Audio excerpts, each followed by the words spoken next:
Check, check, check, check, check, check.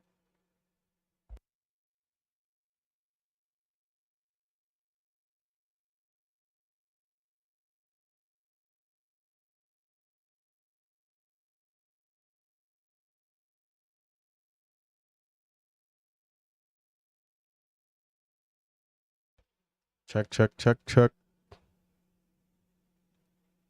My mic is not working on the Discord. For those of you tuning in on YouTube, what's up? I'll be back in a sec.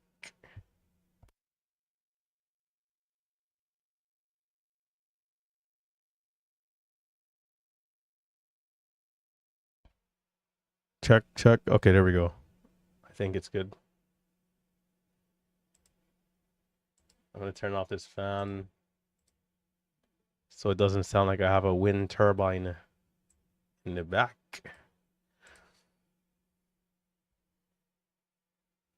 Guys, pre-market is the way, man.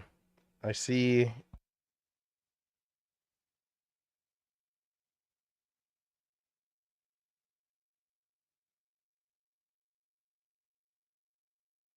Yeah, I did see Ross's gain. Someone did mention it in the chat. Bro, pre-market is the way to go, man. It's insane. It's insane how much we're seeing breakouts actually working versus the first hour. I think we're in a good position here, though, right? We're in a good position, and the adjustments has already started, right? Slow and steady. We're going to continue steady. I came in at 709, I think, or maybe 719. I did miss some of the earlier LYRA. Yeah, and I have no excuse for being a little late. I woke up early too. I kind of logged in a little late. I logged in later than I should have been. So, that's on me there. But again, it's a good adjustment here. Pre-market, we're seeing a lot of opportunities, a lot of action. We had INM, which did come up a little later. And for me right now, after just this one day, I think it's very clear what needs to be done. And that's not to say that the open is not gonna be great, like moving forward, because obviously, if there's something good, then there's something good, right? But it seems like pre-market, not seems, forget the word seems. Pre-market is giving more consistent opportunities, on a regular, right? On a day-to-day. IRD popping up here.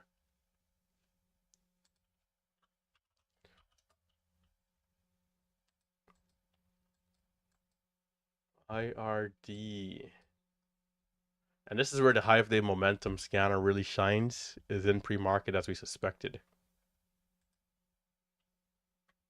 I do have an issue with my DAS. I'm not sure if you guys are familiar with this, but it seems like 50% of the times when I log in and I hit my hotkey to buy, it doesn't work. But then if I log out and log back in, then it's good to go.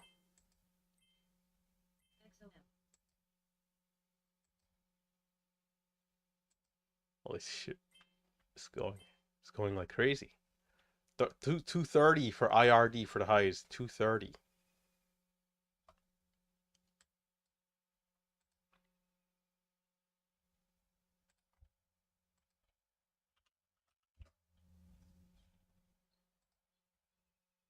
Time.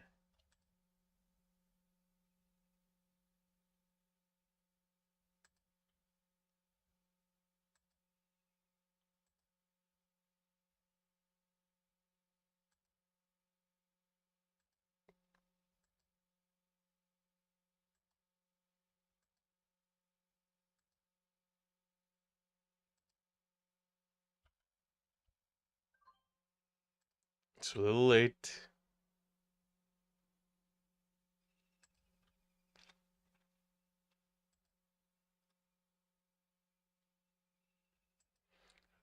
I do like that the fills feel pretty good for the most part.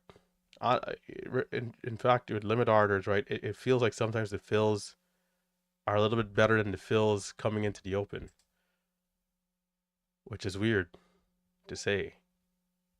Weird to say.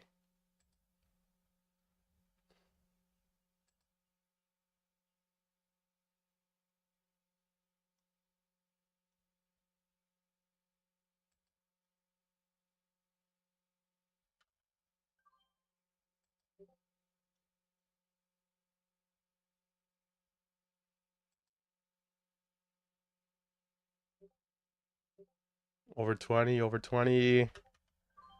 Okay, nice. Now over 30, over 30, over 30.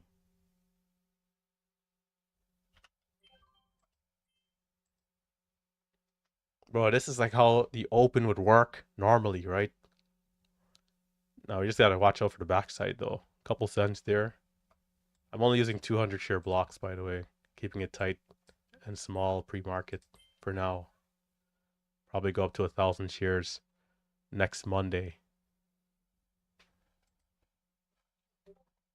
We don't even, I don't know. Personally, I'd say personally, I haven't even seen that at the open. Like the way how that would have moved at the open, the way how that would have moved in the first hour is just, it's just not the same right now. Like I don't know why. It's just not the same. Right? That same exact move would have been nonsense in the first hour. And size is the difference too, right? We're pretty late to the move anyways. This will be interesting, man. This will be really interesting. Ross is gonna have to count down his days right now. Now that I'm starting for real tomorrow for I know I said today. I mean today I was here, but tomorrow starting tomorrow, mark my words. I'm coming for the number one trader in pre-market. Tell Ross to count down his days of sitting on the throne. The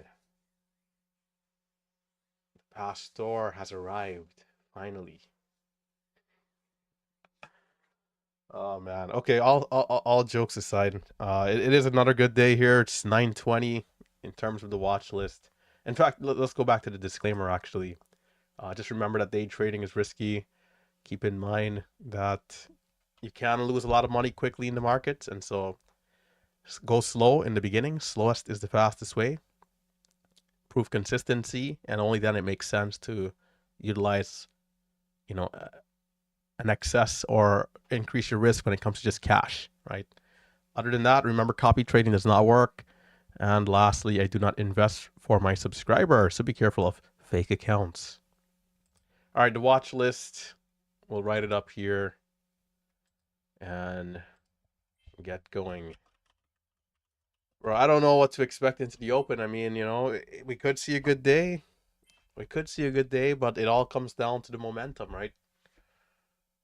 But from what I've witnessed Thursday, Friday of last week, what I've been seeing looking back at pre-market charts, right? Pre-market charts. Can't really talk here. And today, right? Despite not really getting to enjoy the festivities of the momentum, it seems like the stocks that we're getting in pre-market are the stocks that we would get in the first 2-3 hours going back just 5-6 months ago. That's the real difference. Man, it is insane, but this is part of the deal, right? Is having to adjust to different time frames and opportunities, and at the end of the day, wherever the opportunity is, that's where we need to be. So there's nothing more, there's nothing less. There are some differences in terms of how we need to be involved with the trades. I think that's key. And for each trader individually, that there might be certain nuances, but I think being quick for me is going to be important. So as we continue to go, we're going to keep adding more hotkeys as well, and I think we can do well in pre-market. I think there's nothing stopping me from doing well in pre-market, right? The only thing that could stop me is myself. And as long as I do what needs to be done, we should be good. So, we'll probably even start the stream early too. Maybe like 7:30 tomorrow, and just do it live, because I think that'll even help me to stay more focused doing it live. So the watch list, we got IRD, which just popped up. This is not in percentage order. IRD, INM, LYRA, and then BMGL. Those are the top four.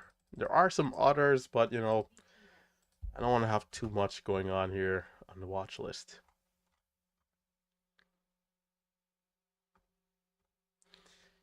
For the longest for me, day trading has become a little. I know this word is gonna sound. It's almost like offensive to say it out loud. It's like I don't want to use the word boring. I don't want to use the word repetitive. I don't want to use the word stale. I think it's more like an internal thing where the drive hasn't been as high for me. And I think this new excitement of pre-market will be very good. Like a change, Because in 2023, 2024, I felt like I was trading with like a vengeance, like a certain level of aggression for different reasons. Couple of different reasons. And I know this conversation is like not even close to what the normal pre-market conversation is. It's just kind of, I've been here for a while here standing kind of just thinking, watching. That's why I'm like, a little more philosophical, I guess, right now. But yeah, so I think this change in pace coming in earlier is like something feels like something fresh to look forward to again, something exciting. Even when we're doing well, it's, at times uh, it can feel like a grind, because trading is this field where if you don't wake up and trade, you don't make money, right? So it's a good way to get rich, not a great way to be wealthy unless we diversify, right? We need to be making money in our sleep here. I need to wake up and see, whatever, right? But yeah, anyhow, so there's 2 minutes to go. Let me make sure my screen recording is on. I think into the open, perhaps INM. We're a little sideways. Um, we did have a rejection candle in the 5 going back to 7:30 a.m. That's something to keep in mind. The 5-minute candlestick there closed pretty bad with a topping wick, shooting star. I think they also refer to it as a gravestone doji, perhaps gravestone doji. So we got to be careful of this one in case it does sell off. But keeping my eyes on the scan. And today, I think after reviewing, we got to be quick. We do want to take more trades as well. We want to be quick, take more trades. Be careful to only trade the uptrend. And when we're seeing pullbacks, bigger pullbacks in the bigger time frames, we want to ease off. That's pretty big as well. But yeah, let me make sure to turn on my screen recording. There's a 2-minute warning.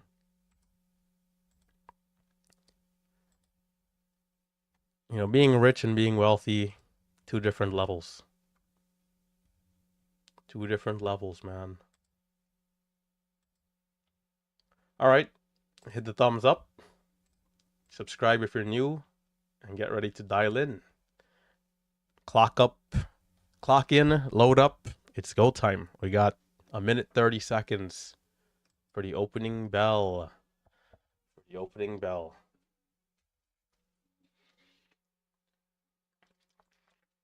Ross making 300K a day, bro. You just imagine.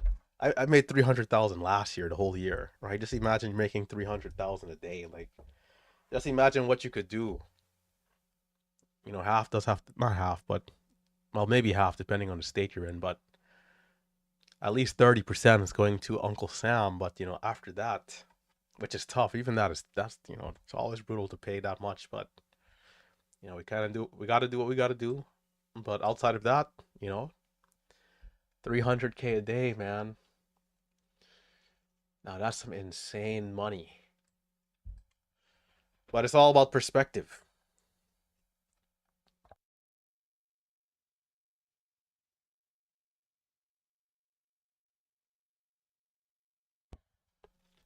All right.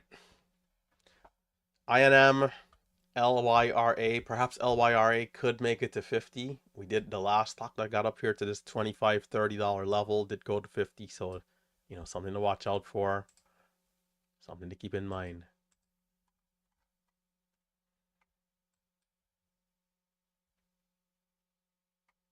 Couple seconds. Remember, hit that thumbs up, subscribe. And here we go. Smaller size to start the day.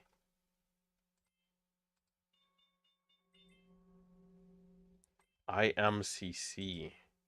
INM.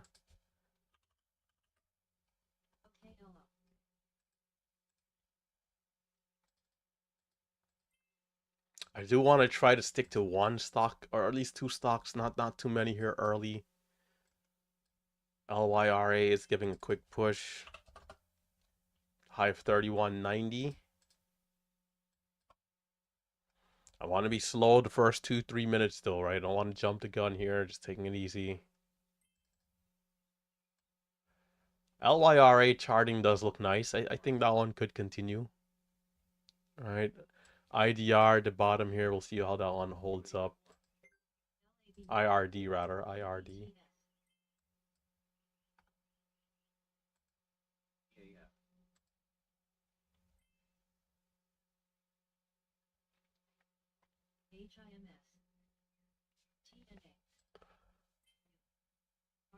Low 536, high of 564.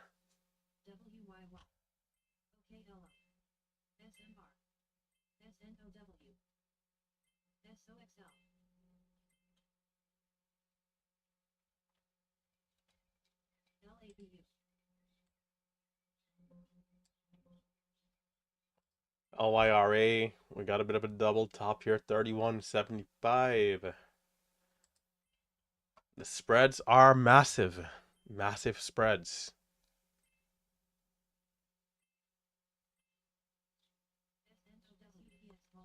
APLD being mentioned. Oh yeah, this one looks good. This one looks good. Gotta be quick. It's already 2 minutes in.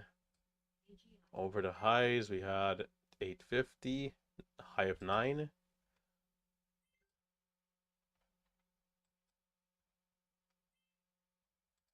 Break of 9.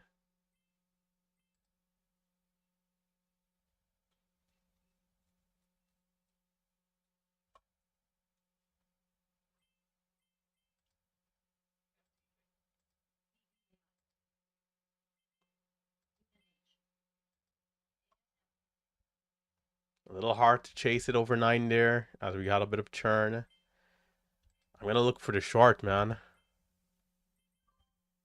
We do have shares, tight stop over 20. I'm gonna watch for the first pullback, taking something there. And can we see a bigger drop here? We're pretty extended, but of course it could keep going, right? Can we see 850, not 850, 890, 880? If not, break even stop here in the other half.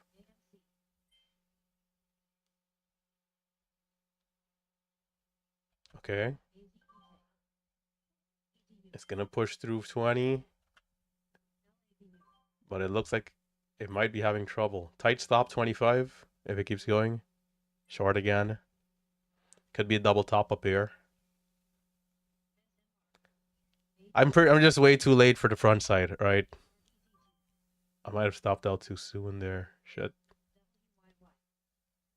Pastor.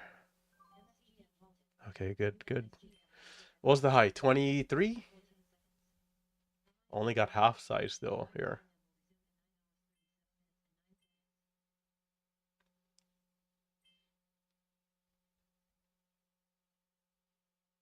Yeah, I'm so late to the front side that I'm thinking we should see the pullback here, but keeping it really tight, not looking to like let this go against me or anything. Yeah, so this one is just continuing here.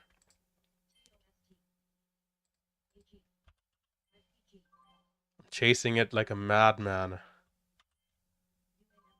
10 cents there, or a couple cents at least.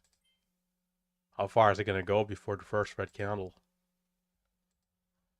What this tells me is the first red candle is gonna be backside. Is what it tells me. APLD.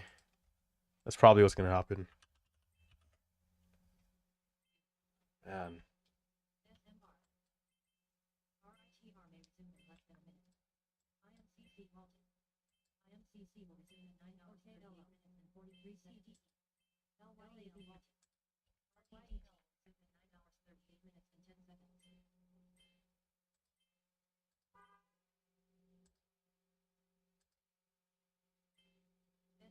Well, it's just going.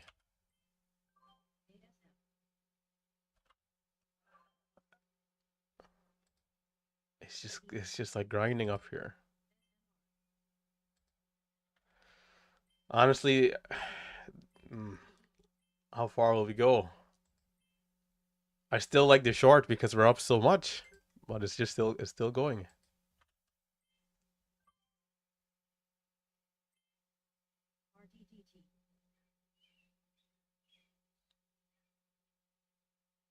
Yeah.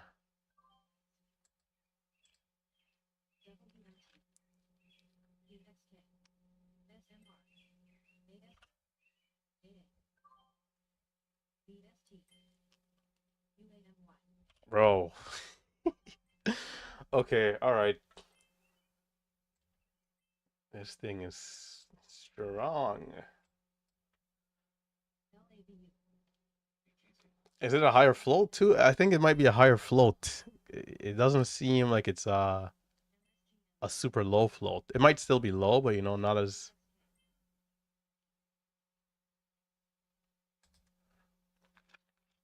for people scalping. I know it gets tough to keep buying that high. It gets tough to keep buying that high. Yeah, the float does seem a little higher.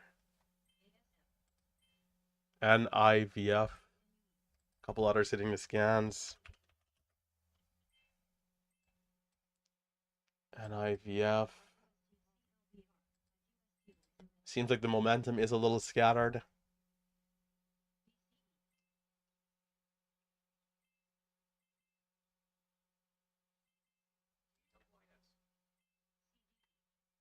Man, this will be a nice short when it does turn over, but super extended.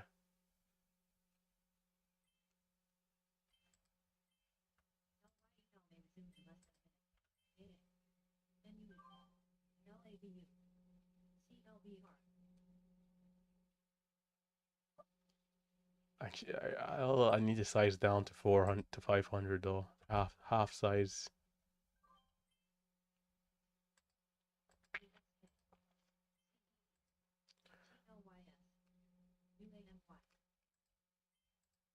And IVF over 3.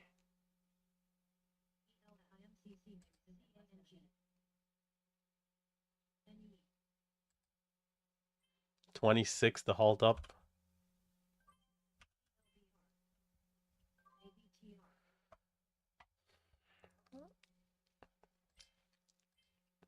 Halt is now at 37.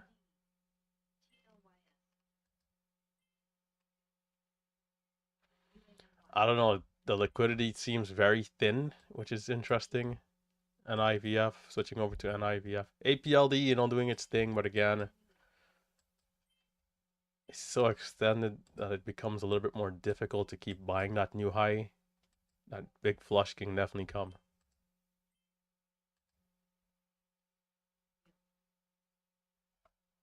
We're seeing our first red candle here for NIVF. Time.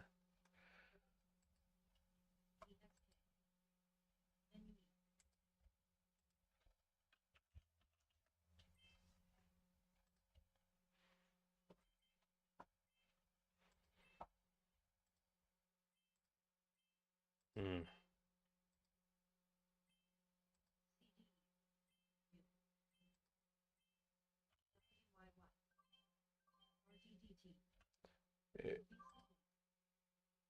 Yeah, okay.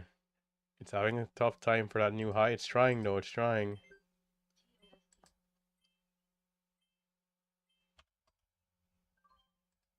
25. 35. Not quite the exit I want there.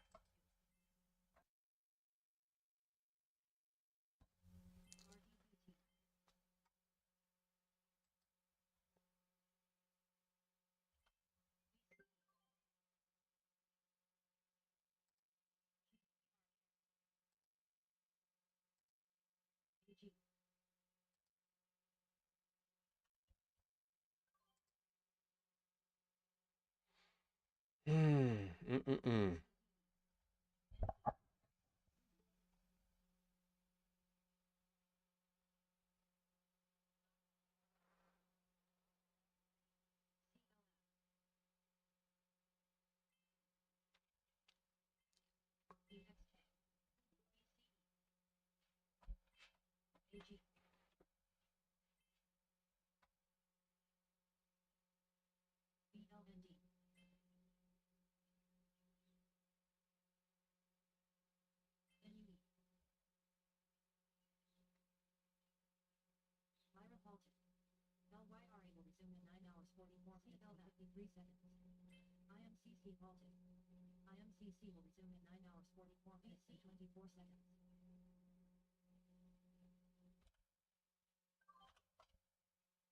80. Okay.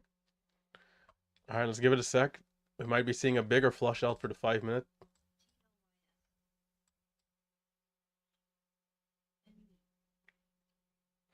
86. APLD still no pullback yet. Now we would have expected APLD to drop like this.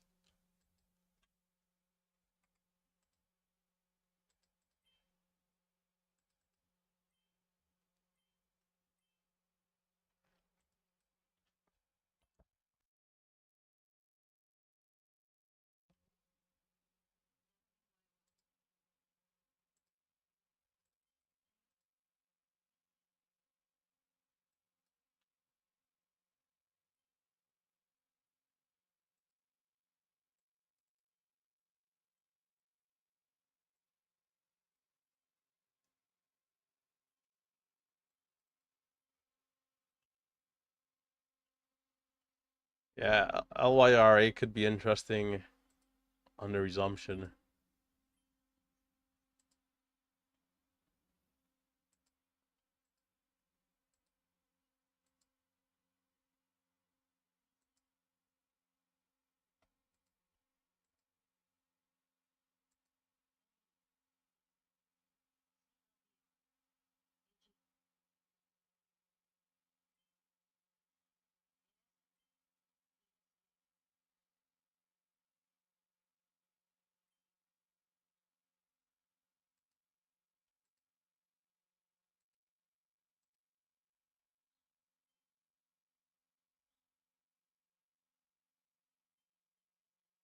There's a minute 55 seconds to that resumption.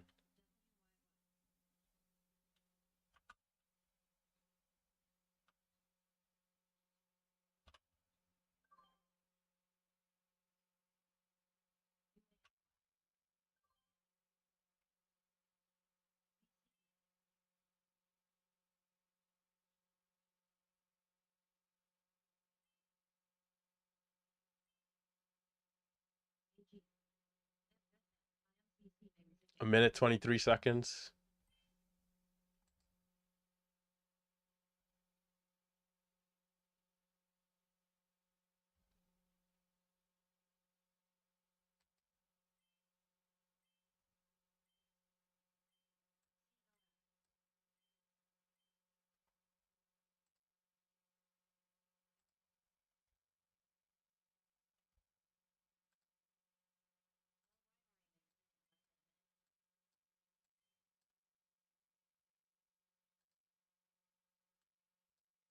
I am a small red to green here so far.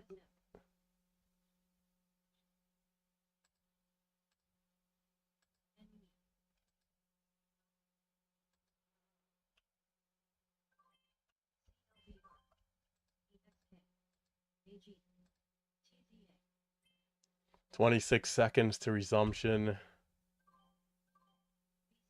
The fill is a little tougher. INM. There's 16 seconds to resumption. 16 seconds to LYRA. It's at 34.67.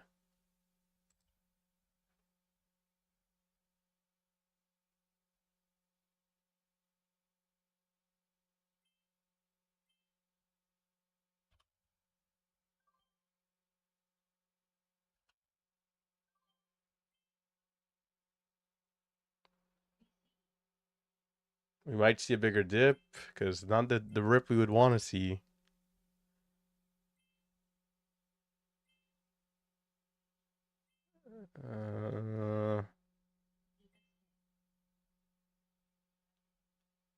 I'm taking 33.5.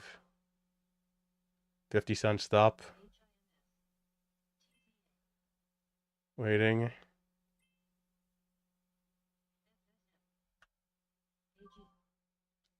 See right there, I needed that hotkey to sell half.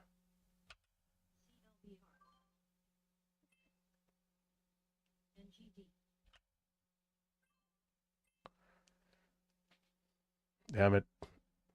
I did well, but I could have made more. Okay, 37.5 is the high. That was some good trades.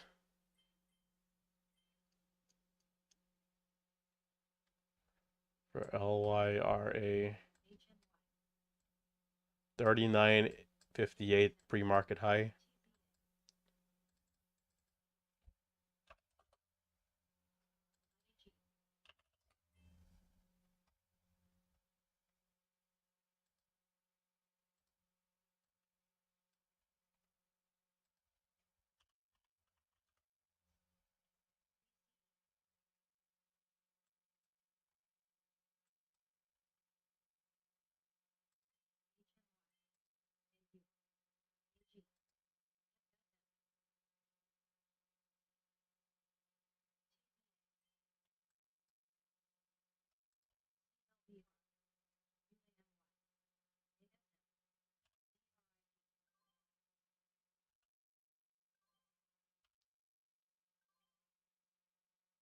Should be instant right there.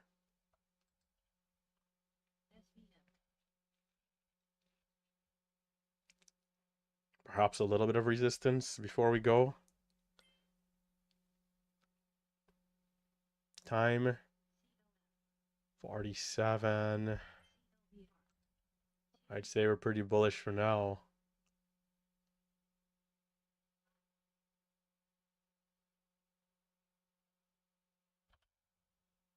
Tight stops.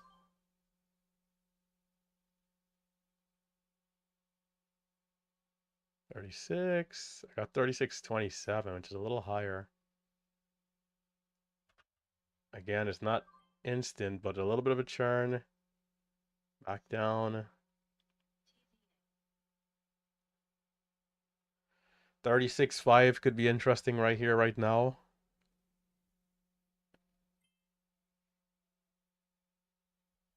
Okay, it's back down.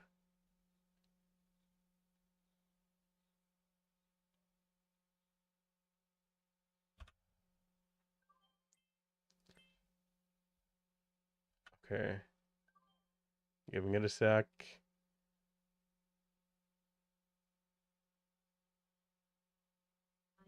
Spreads are massive. Trying 32.5. 32.5. I'm in. Come on, where are those bulls, KB? Can we see a bounce out of this bigger flush? We should see at least 34 or something.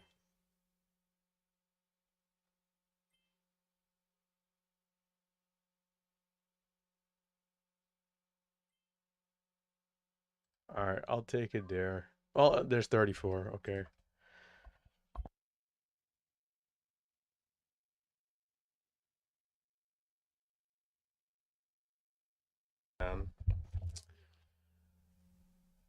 All right, time 49. We're at 35. Well, 34. There's still a bit of a bottoming wick. Looks like we can see something. Looks like we can see something here.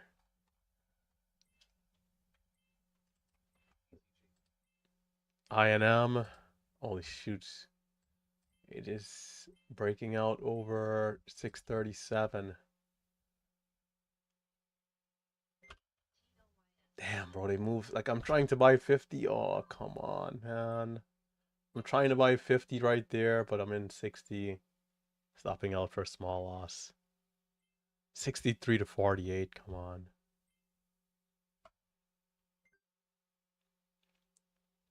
Bro, these stocks move like the speed of light. NIVF also trying again.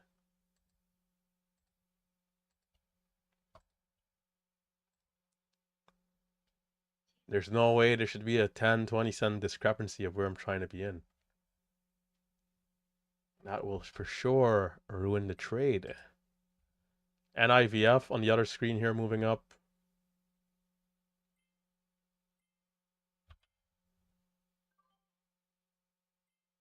Through 40, through 40.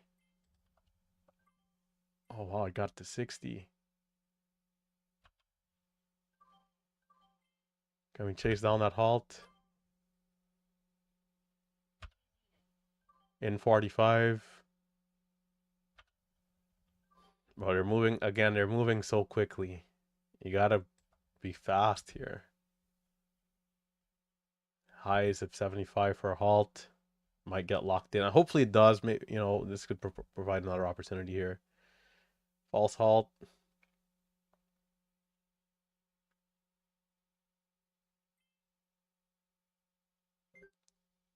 How to be a little bit more assertive on those dips.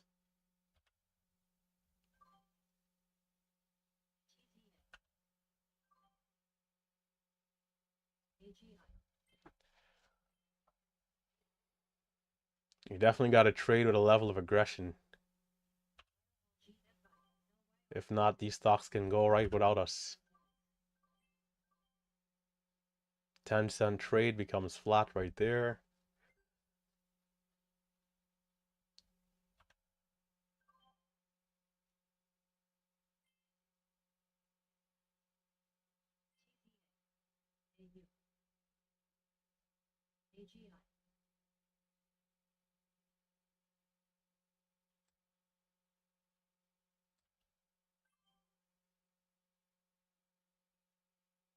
I gotta pull it up on the screen. What's this one? LYRA, which is halted down. This coming back over to the other screen definitely slows me down a bit. Trying to pull it up. All right, let's get the size. Jeez.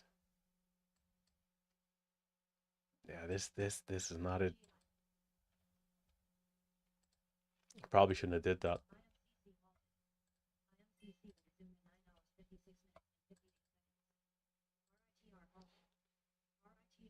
Did we make a new low in that candlestick?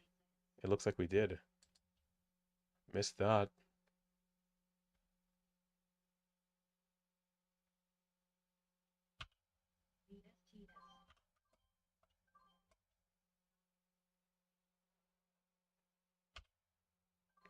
Trying to VWAP.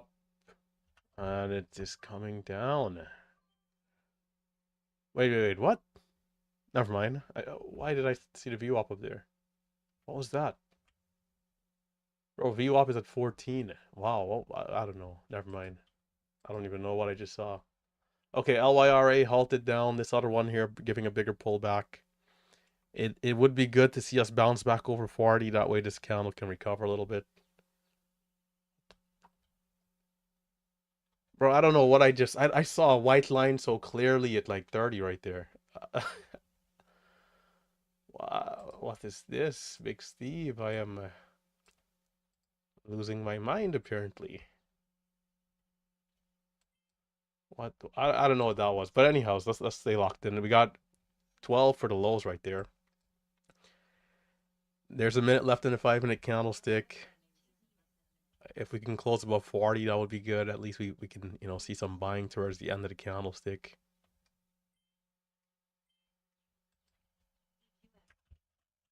And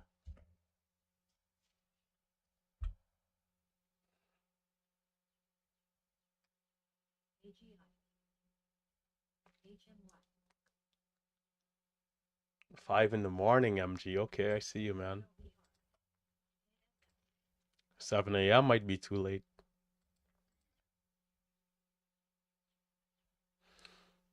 This one could be backside here. I mean, it's not the type of pullback we want to see after a new high of day. But there's still time. There's still a chance, maybe. But I'm a little bit more skeptical here.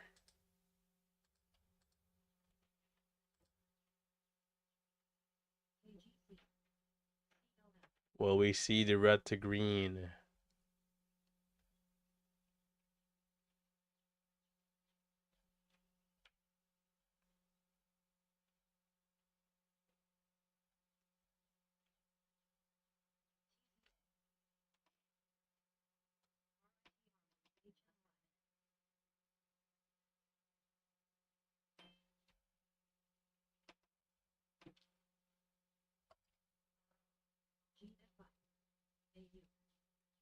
What? It better not flush out. That's the main thing here. I don't know what that was, but can we see more of it? Somebody's taking a massive position. Scaling in, perhaps.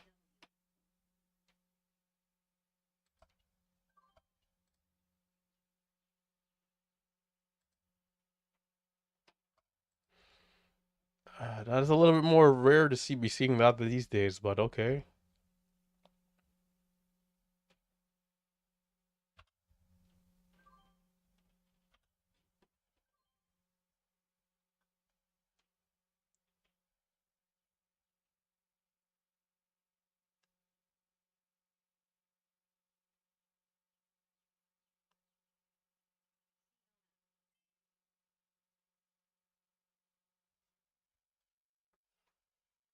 Oh my goodness, man. I'm taking 39. It might not be done yet. Hold up. Dang, that's spread. Can we see back over 50 for the bounce? Minimum back over 50. And it is the depths. I don't know. This one, it's a little. Is there a penny moving? Jeez. What is this, man?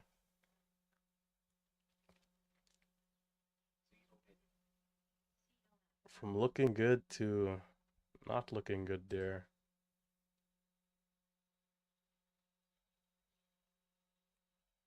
The bounce is going to come at 26.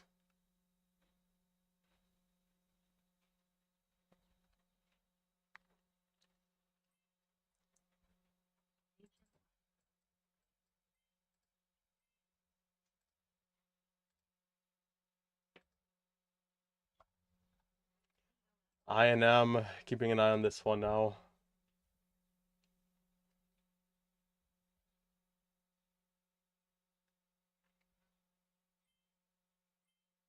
I just took off like or the momentum is insane. 73 fill. Oh my gosh, bro. What is this? This one is so risky. What was that dip? 23? 23 was that dip. INM. Holy smokes.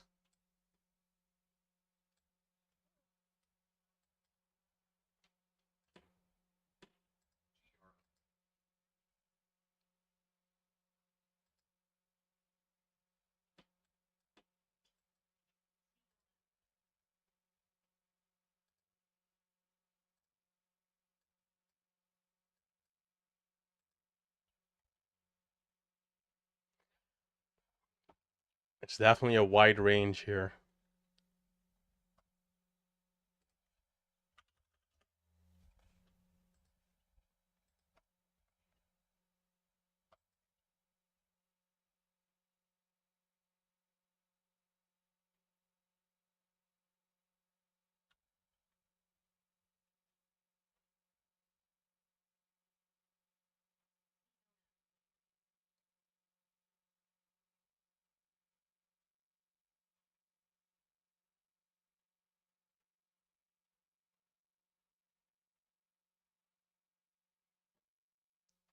Time 49.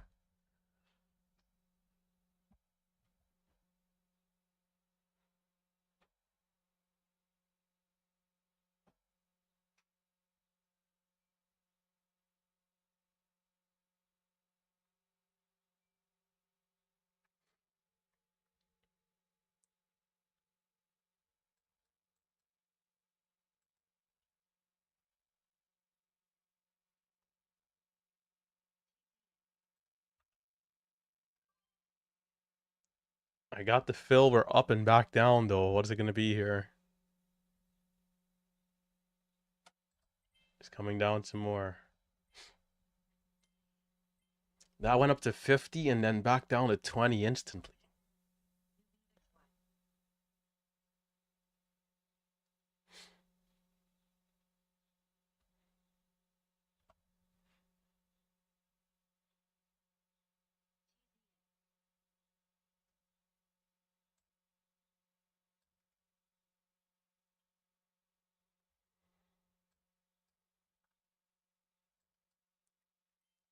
I don't want to be chasing different stocks. You know, it looks like NIVF is back up. Like which one is the one here?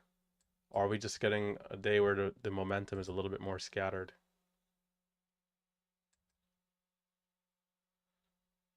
This pullback does look interesting.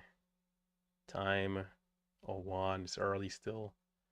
It's definitely a big bounce there. 97 to 50. Unlike the last one from 20 to 50 and instantly back to 20.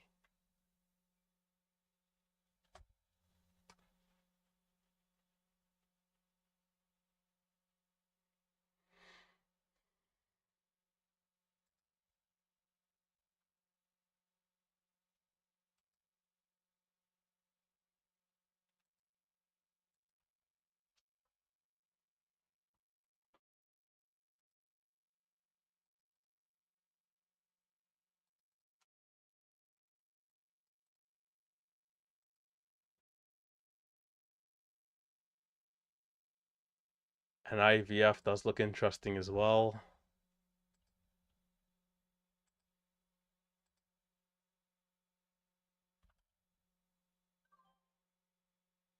Boy, these stocks, bro. I get cooked on the fill and it's right back down.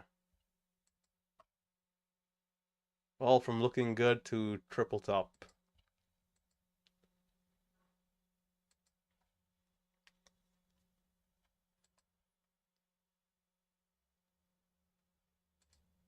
The fills aren't so bad if we're seeing the actual move, but you know if the stock is rejecting, then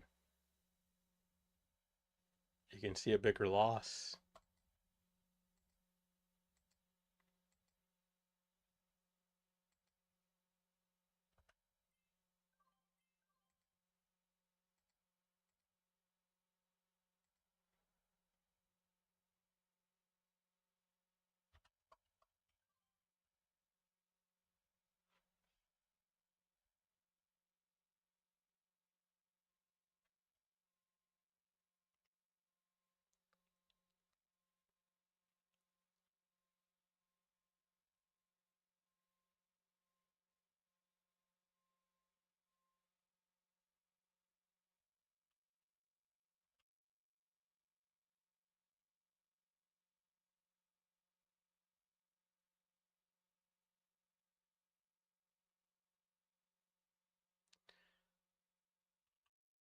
Time. We got about a minute.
Come on. Come on. Come on.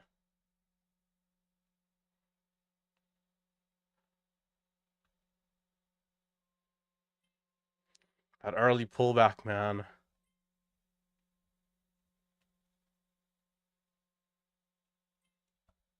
Now this up here definitely would be chasing.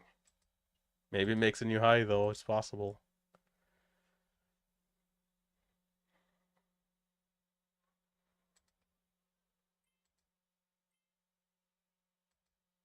And that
spreads are massive.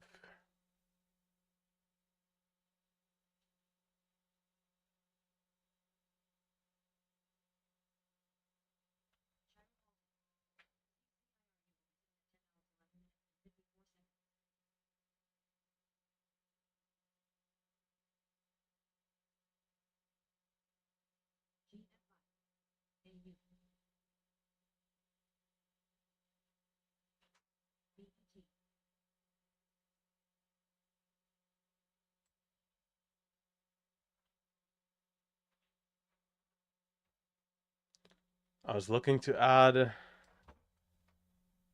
man,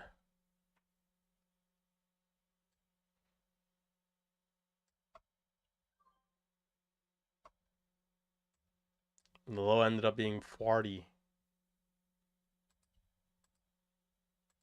Jeez Louise.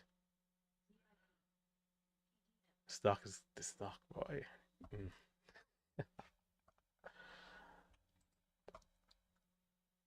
It's a little wild, but it is. I think it's following through for the most part.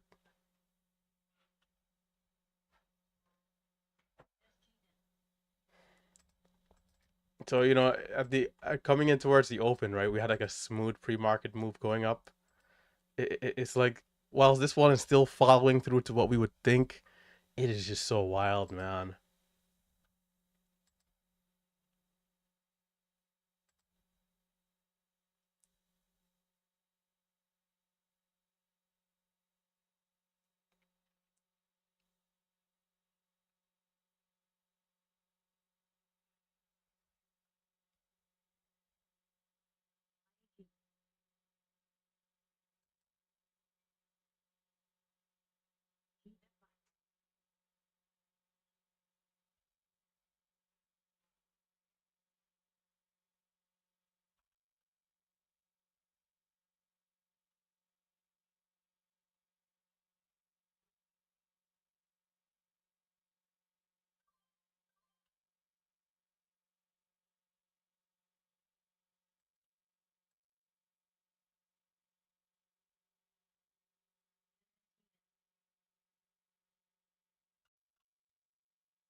That looked good, but it's not quite ready.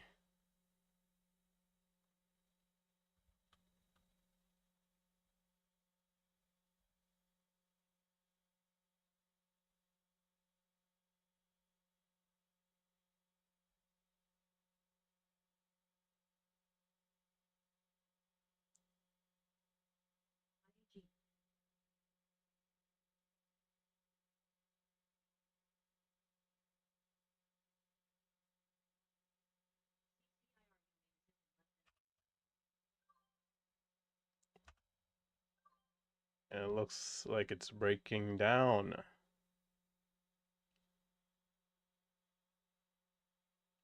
Are we going to see a bigger pullback?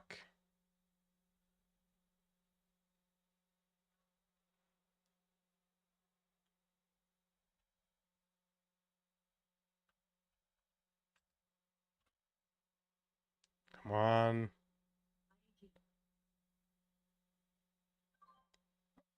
That's fine.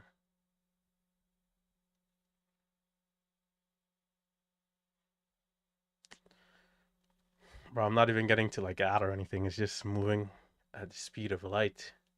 At the speed of light. At the speed of light.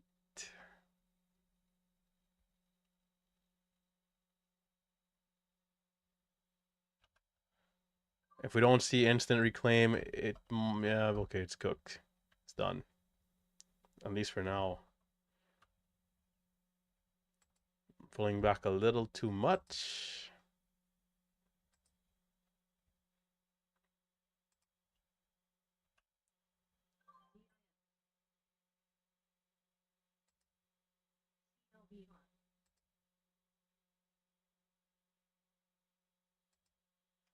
It's fighting for back over 7. We're going to see it. Time. 20 seconds for the candle to close. Can we close above the level?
Holy shit. Okay. All right. It's coming down to the depths. I thought we would have been able to retest the height of consolidation there, but it's coming down. After reclaiming 7, I honestly was thinking 750 again, like the high side of the range, but it's no good. Didn't want to hold towards the low just in case, but even the scalps to get back in, it's selling off. Looks like it might be done. That front side is exactly what's happened to me the last 2 months. It's like a wild front side, and it really is coming down to the inches. There's so many trades in there where I'm out like a second early. INVF pushing up.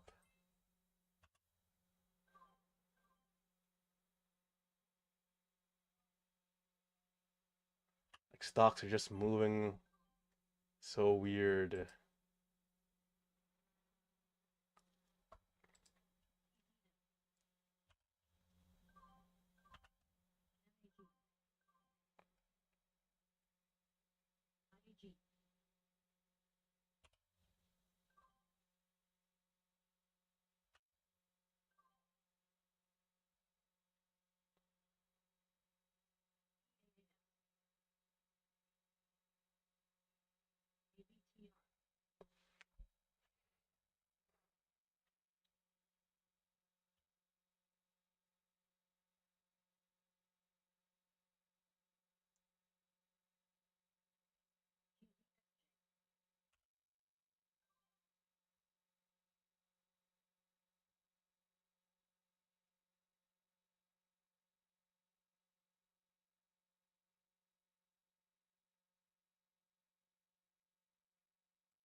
Yeah, bro. Like, bro, what is that?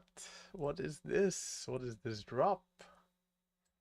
An IVF after the new highs. It seems like it's struggling here. There's still time in this candlestick. 65, bro.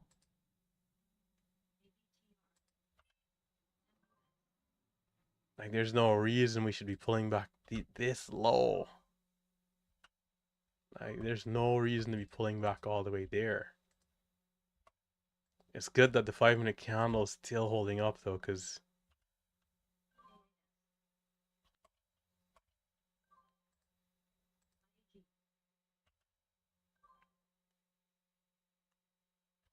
I might be running out of steam. No break of the whole dollar again. At least we're closing above here in the next minute. That could be good.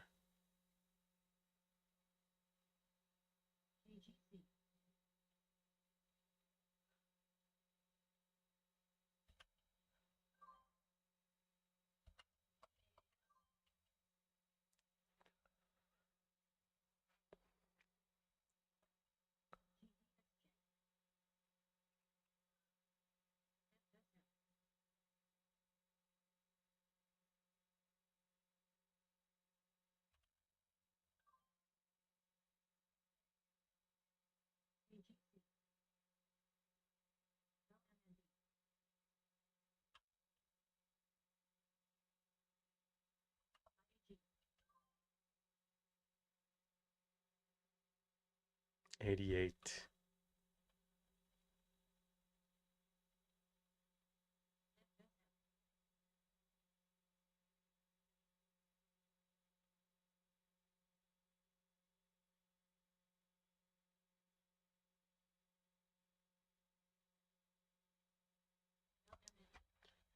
Bro,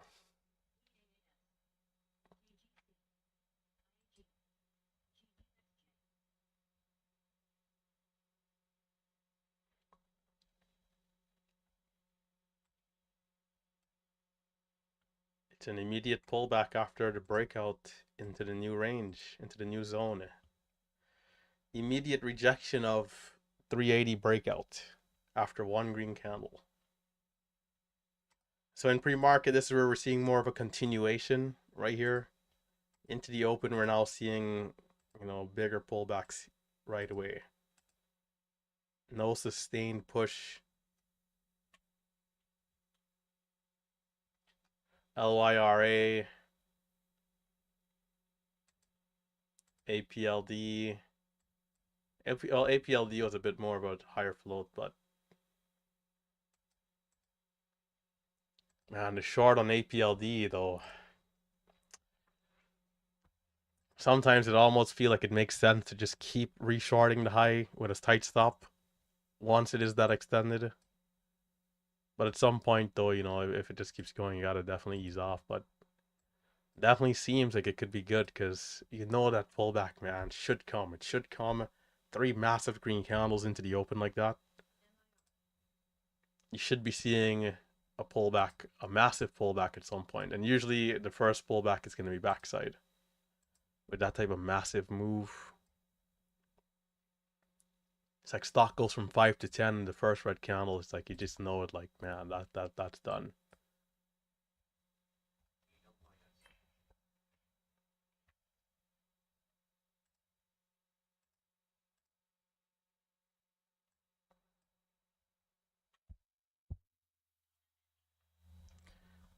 Shorts.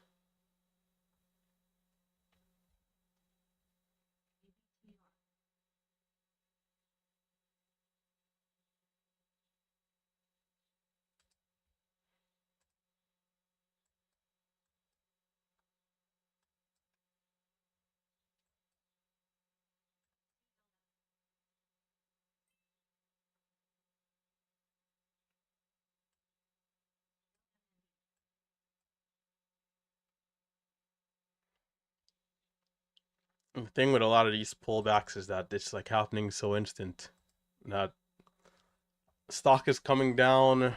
We're back up. We're not really seeing as much sideways consolidation in some areas.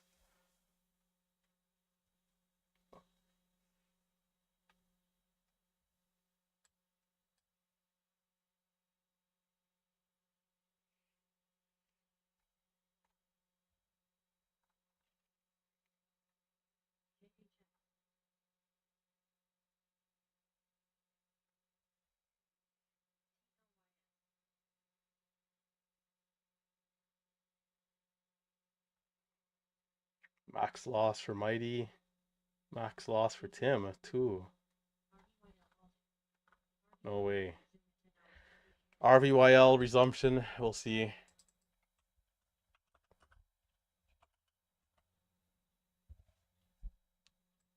Yeah, cheaper stocks are not hitting the scan, so until the update comes, I will be a fish out of water.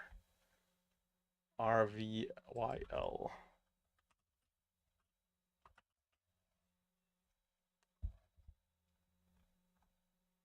Yeah, I'll miss a lot of the call outs too because I'm not looking at the chat all the time. Even when the chat, because a lot of people in the chat will call them out like right away, like the first, 3 to 5 seconds. But Pastor sometimes not looking at the chat. You see, even like this is just showing up way too late to a stock like this. Like it could go more to 110, 120, but it's like, bro, you can't miss 70 cents to $1 and then expect to make a million here. It's just way too late at this point. So the only thing I can do is small size, hope it goes to 20. If not, just really tight stops. Just missing way too much of these penny stocks. So once the scanner is updated, it'll be good to catch these early.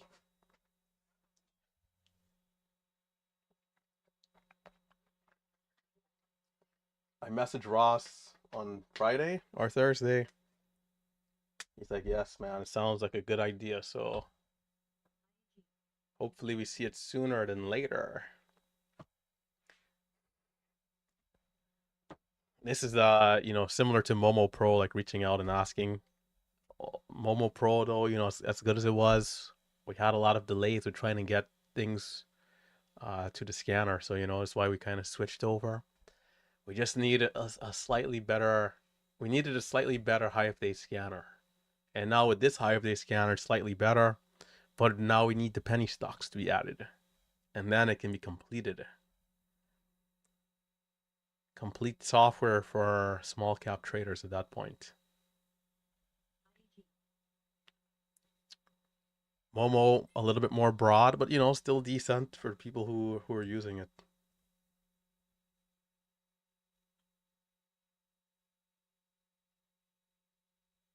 Moved up on no news.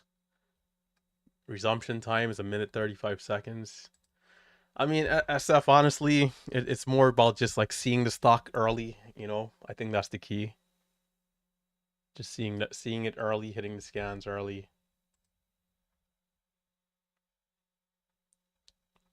So it hit twice over 102 at the halt up.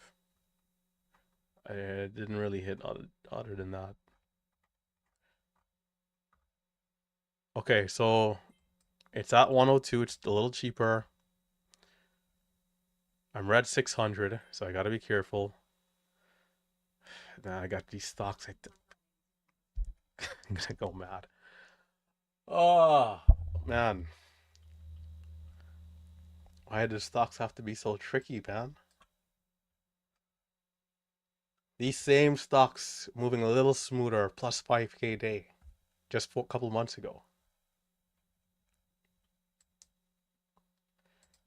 My base size just 15, even though it's a $1 stock, just 1,500 shares. And it's been a nice move. I'd like to see us open up, push a little higher. It looks like it's going to be a sideways resumption. And then I'll watch the first pullback and then the retest of highs. Small size. I got 3,000 shares if it's really good, but small size first. 102. Can we see a pullback? We didn't go right away.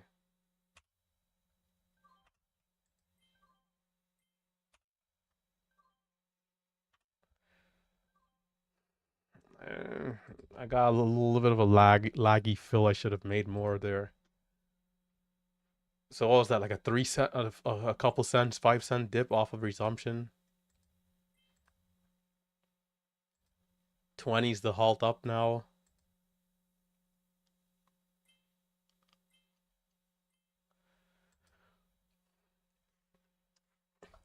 Right here is where I want to be extremely careful. Damn, bro, I'm always lagging with that entry. And okay, cool. No major flush out there.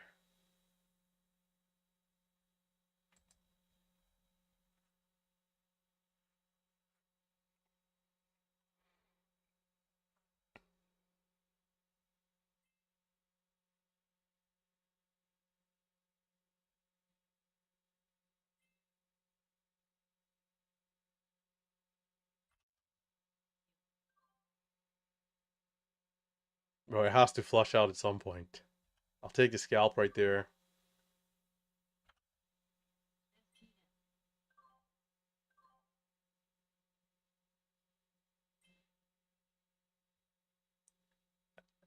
I mean, it's so rare to just see just they go. I mean, hey, I guess for the people who are in low holding, it's a really nice move. But if you're scalping here, you gotta really watch out for these flushes.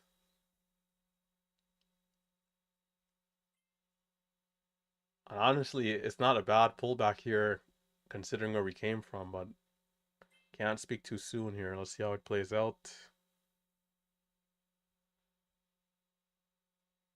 Like we're kind of sideways here, just 12 cents off the highs is insane.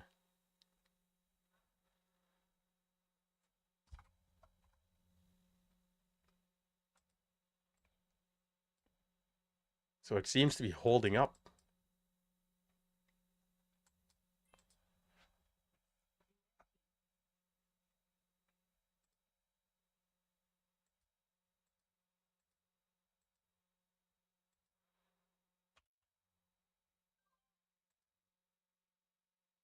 That seller's gone.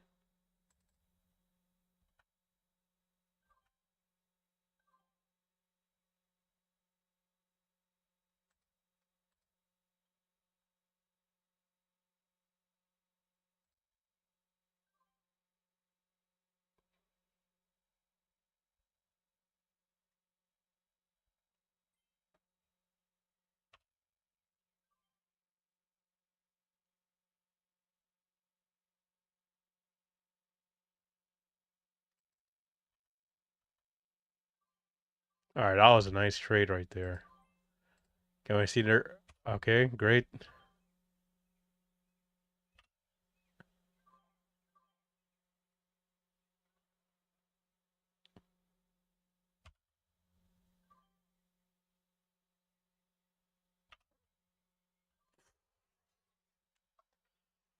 Bro, these are my classic trades, bro. Like, come on.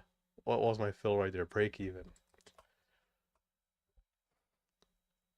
Why I mean there's a lot of sell, it looked like somebody was selling there. That's what kind of happened. Somebody sold a little.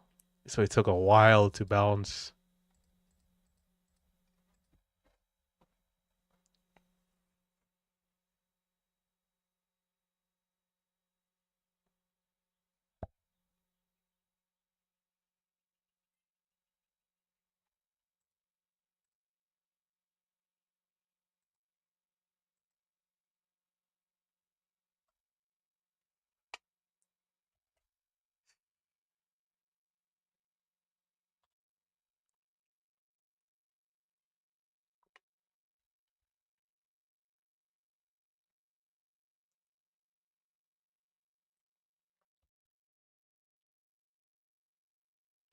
It held up once. Will it hold up twice? We still have banks and institutions buying. If they are, it's going to hold up again.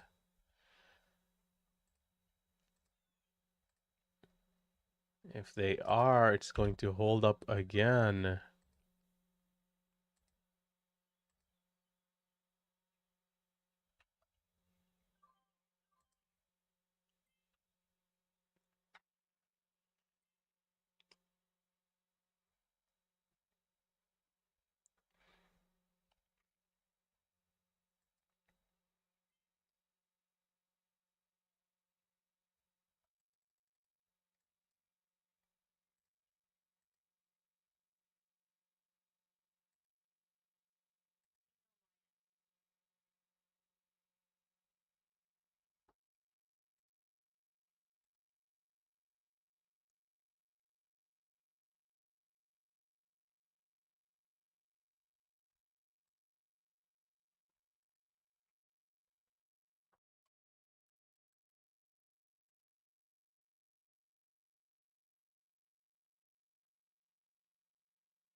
Come on. Come on. Like we know you can.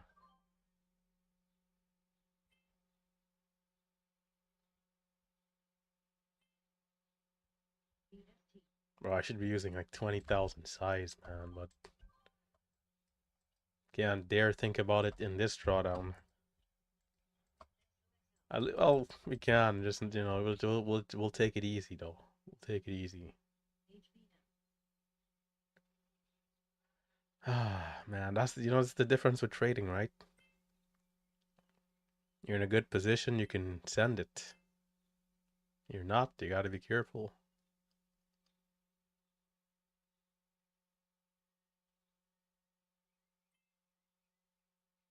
It probably will halt up at some point.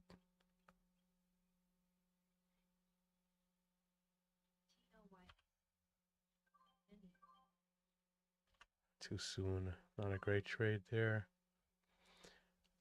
Not enough patience on that one. That was a good trade to be in a little lower.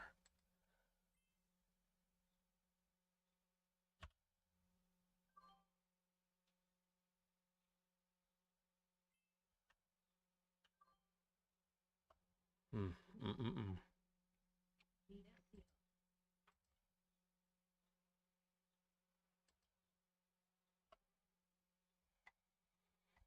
So a new high by a couple cents. We're seeing a pullback.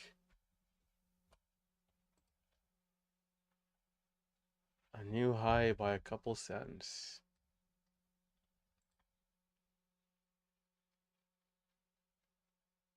No banks are buying these. Well, perhaps not. Sometimes you have some big institutions buying. Sometimes.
Right now it's flirting with the halt up.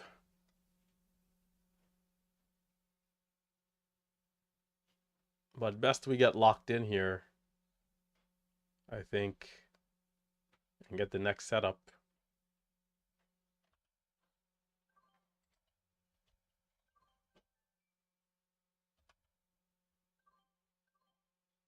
Come on, 34. Show us 34, 35.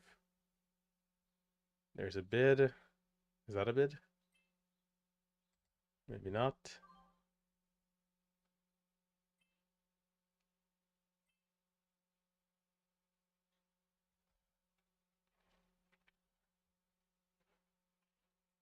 If this stock halts up again, it really means business.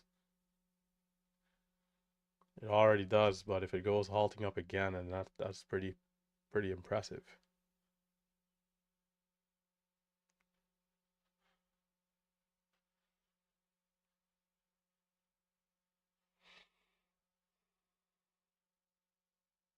I wonder what size that person took, because the stock just jumped up like from 25 to 30.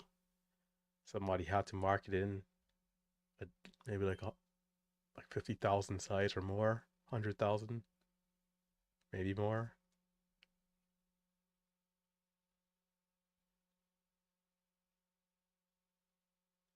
Do we need to pull back again? Or can we see the push?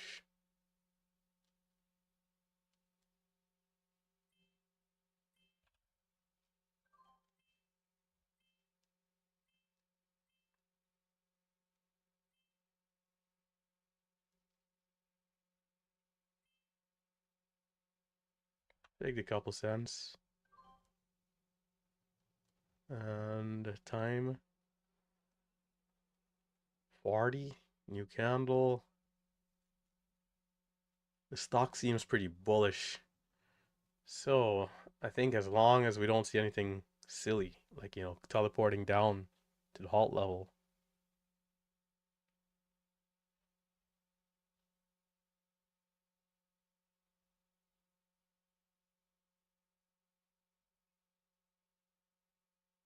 Halt down is actually kind of close. 110.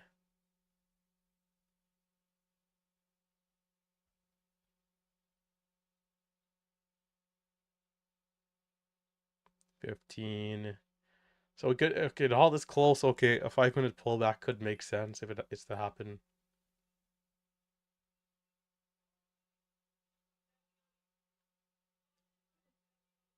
There it is. Well, false halt down. It's trying again.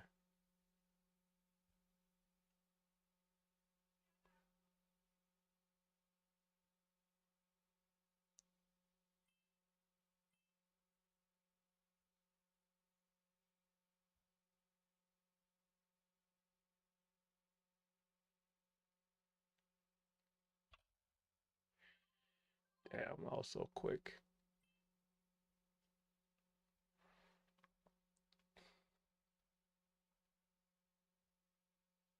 We got a new 5-minute candle. Will we see some buying into this new candle? Not quite. And there's no new. Why did I think? What am I looking at in the time? Big Steve, please help me here. Wow. It's twice today. Twice. Something is wrong.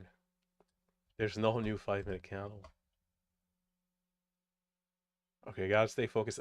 111 for the lows. The halt is now at 109.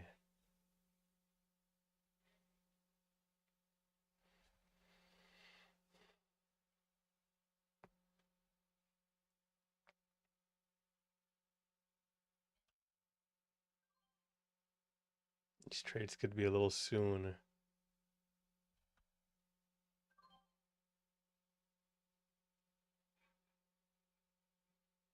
Could be a little soon.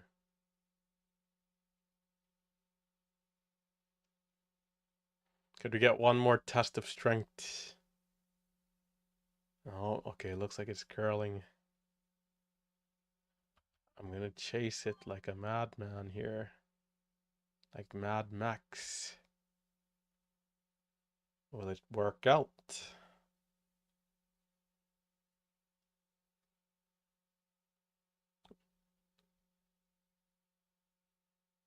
And the buying, where's the buying? The buying should be flooding in. 22, 23, 25. But for me, this is where I definitely say like the time aspect is a little slower. Like, you know, typically I'd expect to see like a rush of volume here. The volume is just gradually coming.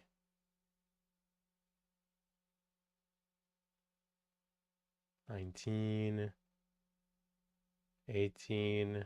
There's some selling there. There's 20, a bit of selling. It's actually going up with some selling, which is odd.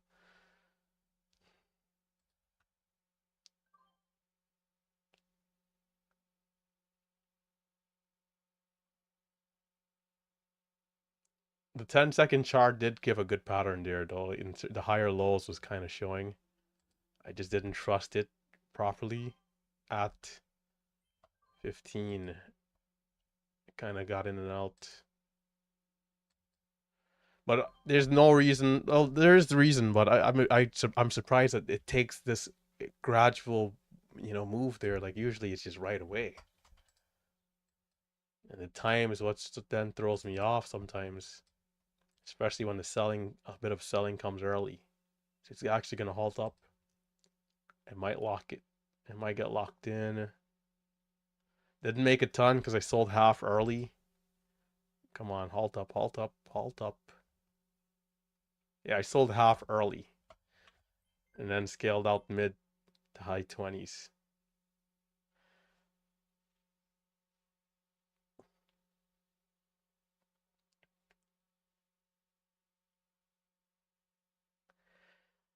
Stock means business, but the 200 EMA is at 134. So it needs to open up a little higher, or if it opens up sideways, it needs to make some moves quickly, man. If not, we could be cooked. Could be backside already.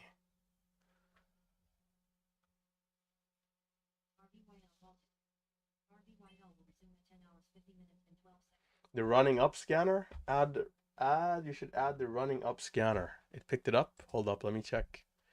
Let's check here.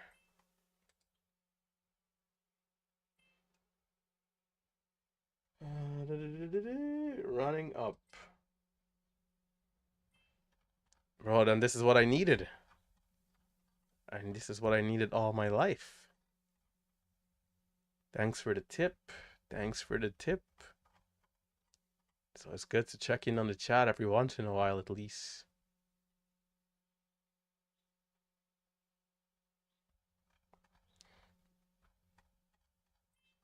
Yeah, day trade dash definitely, a little bit more catered towards small caps, small cap traders.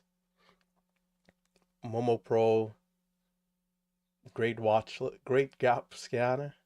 Not the watch list.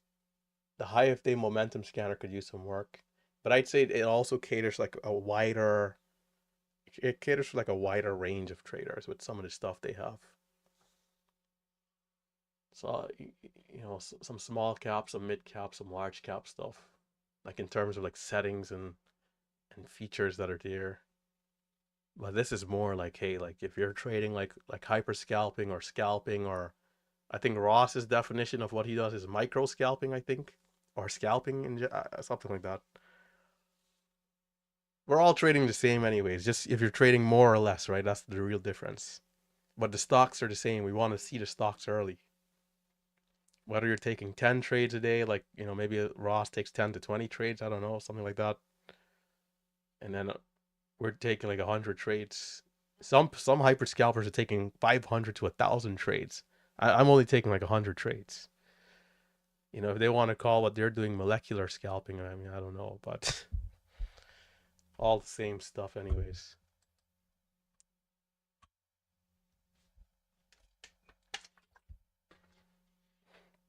There's a song from the FIFA. I used to play the video game FIFA, right? Football, the English football, right? As in Real Madrid, Barcelona, Man City. They had a nice song in there called "Call It What You Want." Nice song.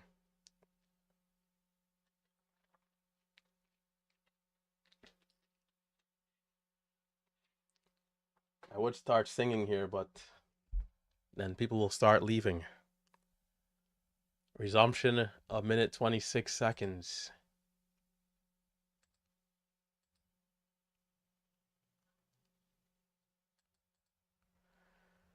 Big Steve, do you think Mighty has really shut it down, or is he still trading?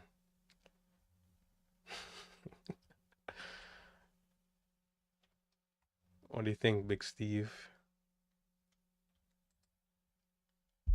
The Mighty is dialed in, I think, right now. Yeah, sometimes you kind of like get a rage quit for like a minute or two, and then you shut it down, and then you take a break, 5 minute break, 2 minute walk, and then you're ready to go again. 40 seconds. So again, I'm looking for it to open up a little higher. If not, it's showing sideways. That's fine. We did have a massive move into this level, so if it does, kind of pull back a little, that's fine. But the key is continuation here. What we don't want is for this to collapse back down to 120, 110. Like going back down to 110 will be brutal. So can we hold up our levels and continue higher here for RVYL? Here we go.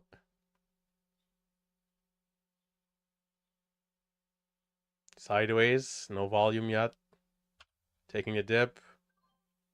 Only 33.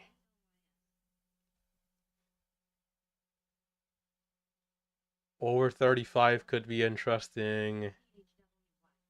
But what is it going to be? It's a little strange after the resumption. Taking 23. There is a little bit more risk.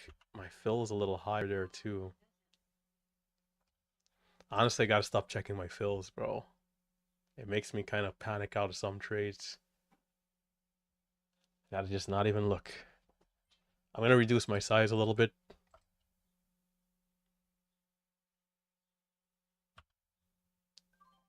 Dang, that was quick. Dang, that was quick.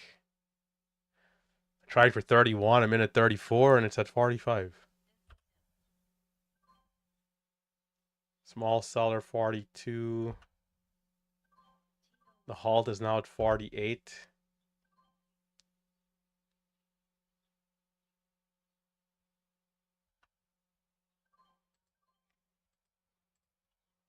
I like that we're holding above the 200 EMA.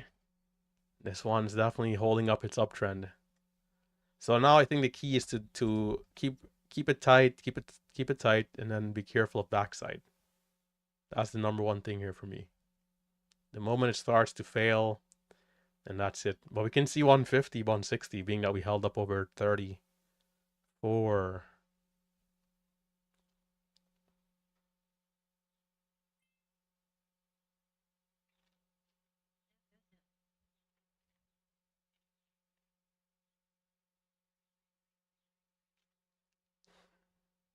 Big Steve, if I wasn't in a drawdown, bro, it would have been like 9,500 shares minimum and like 20k size.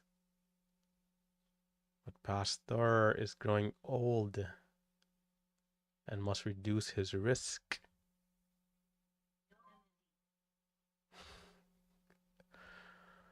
Ah, man.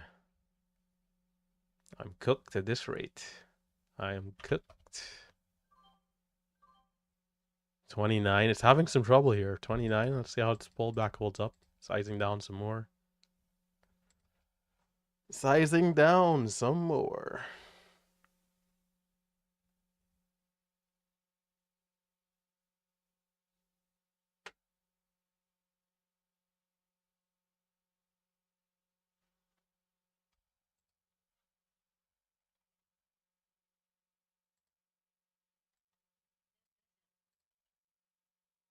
You gotta turn on the chime. Is the chime the same as the 5-day scan for the gap for the running up?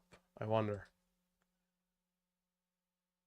This could be backside. We're probably maybe we're rejecting 34 here. You know, we halted up at the level, getting the new high. I'd want to see the pullback into the level, not below. So this could be a little tough here. The 5-minute candlestick is red with a big wick.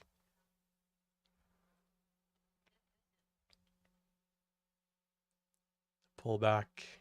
I mean, 46 to 34. Only a 10, 12 cent difference there. Low of 24 right there. The candle has 1 minute. If we close at least as a green doji, could be good.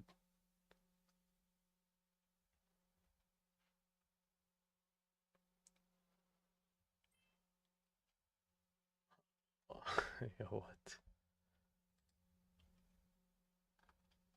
All right, this is good. Good. Nice bounce.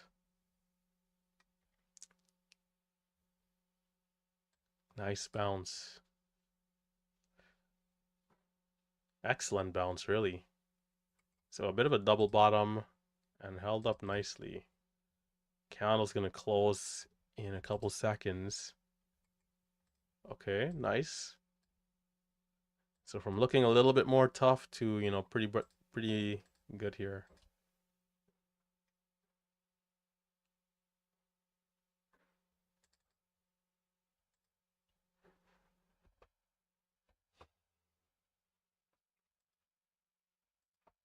Hive day 45 and halt up 50.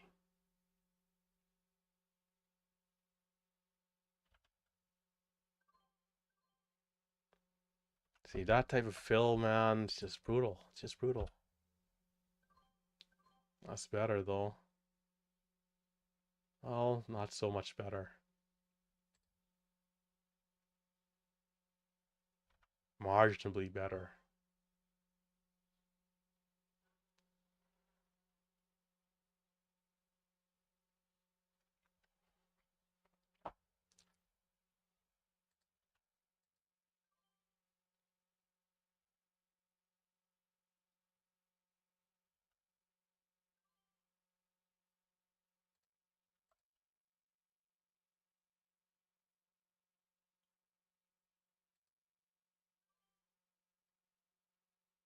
Might halt up again.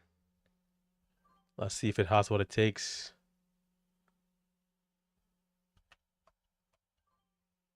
Do we have what it takes? The volume there slowed down pretty quickly. Might take some more time.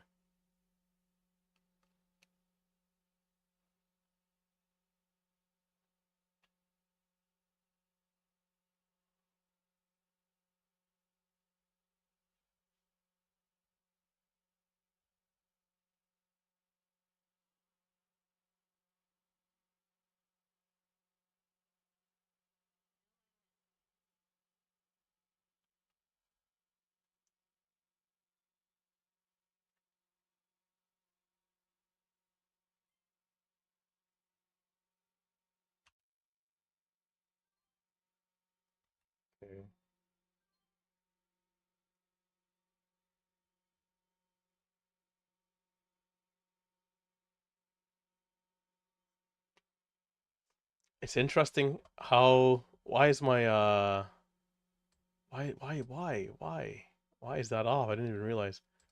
That's bad. That's pretty bad.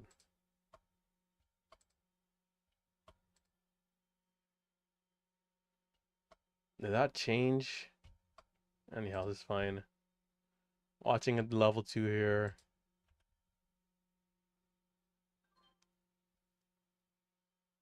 Bro, I knew I was like for a second, like, am I going mad here?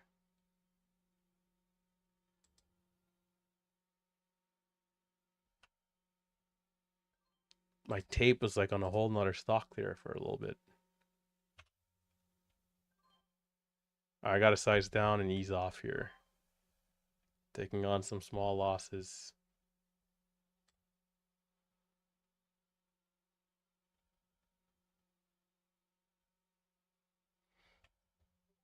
20K size, Big Steve? 20K size?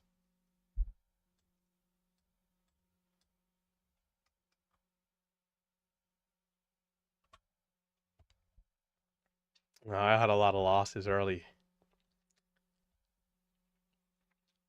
I had too many losses early, so going super aggressive may not have been the way here.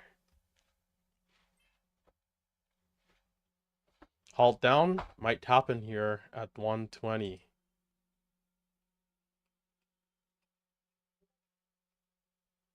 So I don't know why these two somehow swapped. It's weird.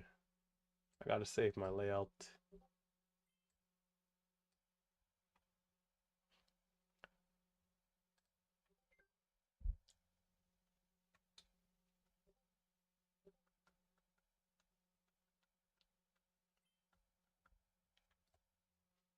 Yeah, I guess that's the problem, Big Steve, is that I was too red, bro. I was like red 1K, brother. I had to. Well, I wasn't red 1K, I was red 600, which is like a little too much. Bro, it's NIVF, or is it the other one? I think INM. INM was the issue. On the freaking front side, man. HYPR.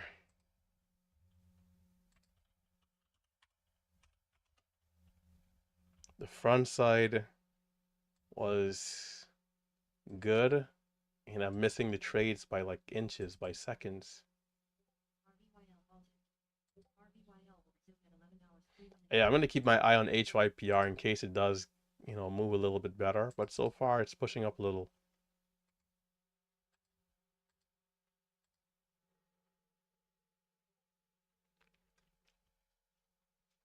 99, 98,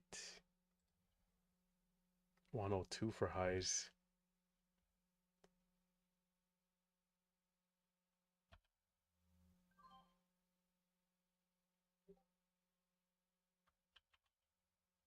Can I get filled on the ass coming out?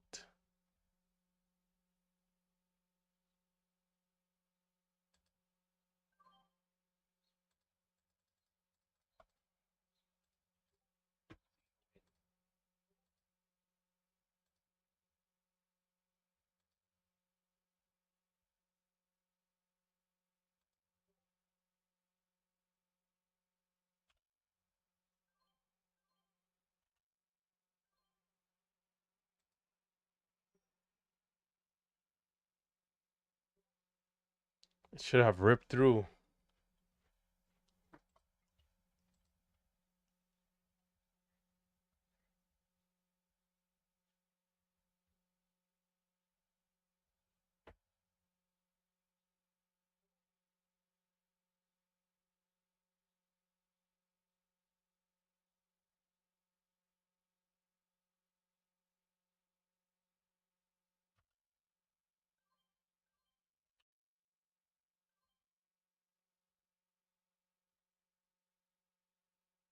HYPR, come on.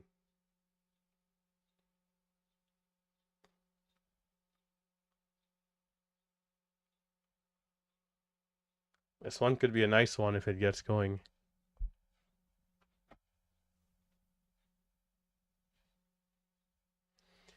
RVYL might not be finished, but I'm definitely going to ease off here. on this move down and just wait.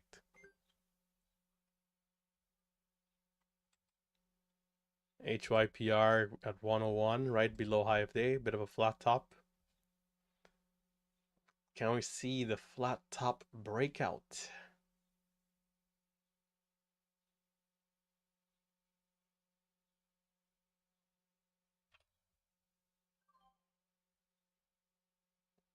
Oh, come on, man. Where did I get filled?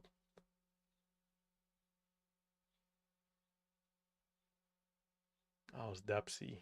Broke out by 1 cent. And then Titanic.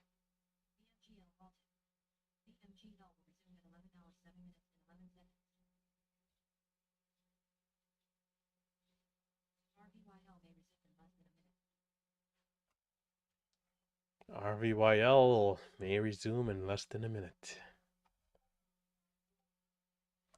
All right. Perhaps we call it here. It's 11:03 a.m.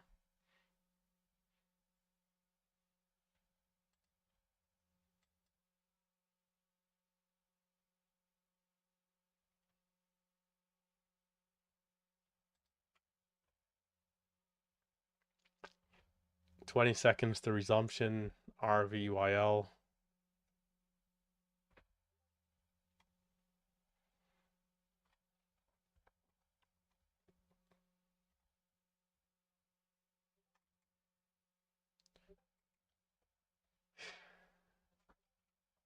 There it is.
HYRE is moving a little bit.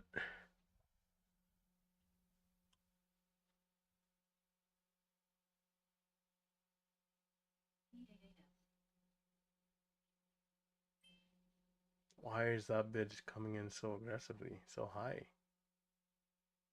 98, 100,000, 97. Stock isn't really moving up, surprisingly.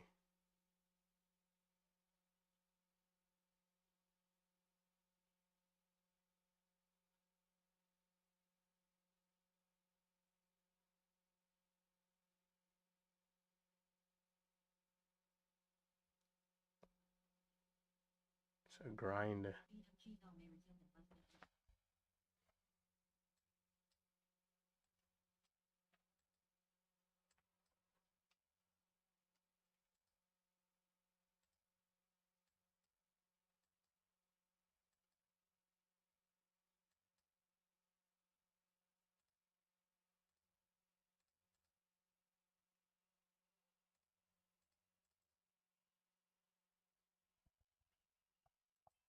This might get halted up. Might get halted up at 19, 18, 19 here. I was hoping for a bigger pullback over the level, but we just had one baby pullback. That was it.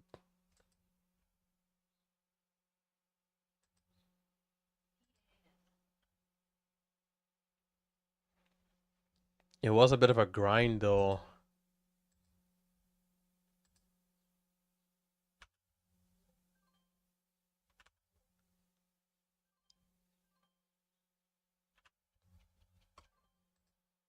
That wasn't the cleanest, but okay.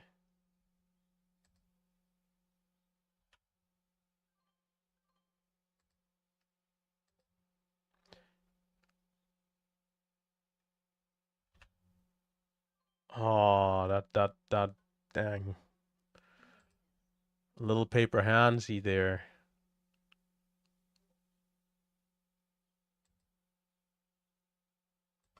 A little paper handsy.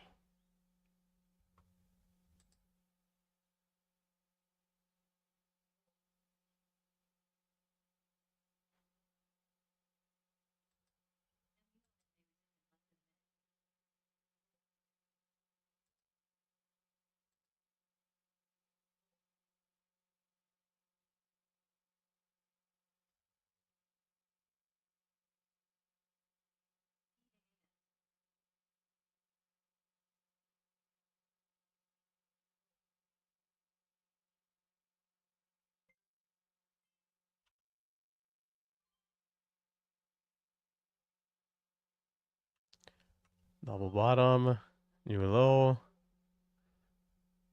Okay, maybe it's failing here. First pull back to the depths. First pull back to the depths.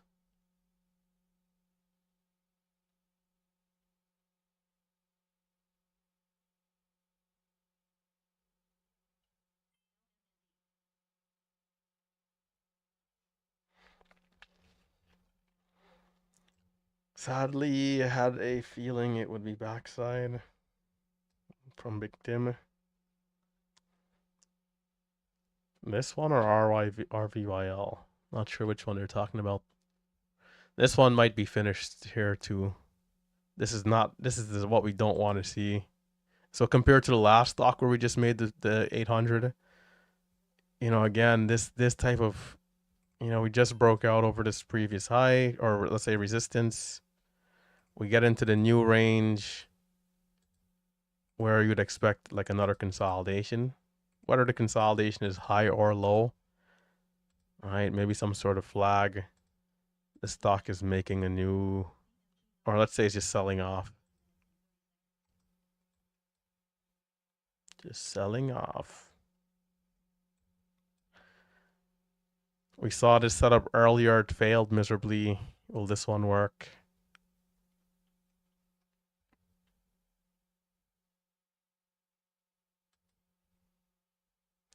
The odds may be against it.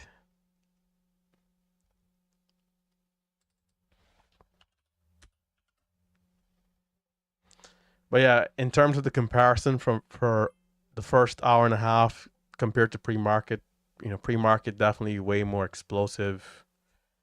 We're seeing opportunities for bigger moves. The open still, of course, has opportunities, but you know, not that explosive aggression. We're seeing stocks going from 5 to 10 to 20, even to 30 pre-market. And the open, we might see like a dollar move at most, and then like a sell-off.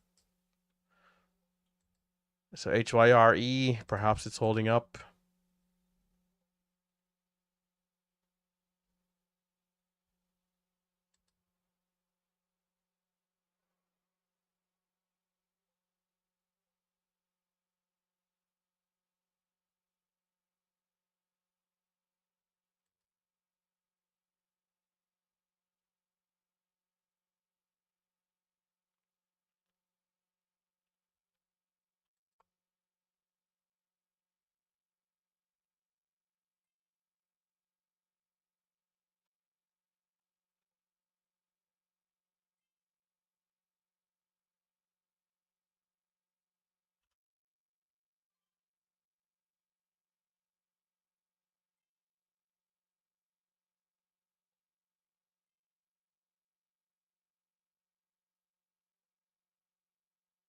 There's lots of buying, but then nothing.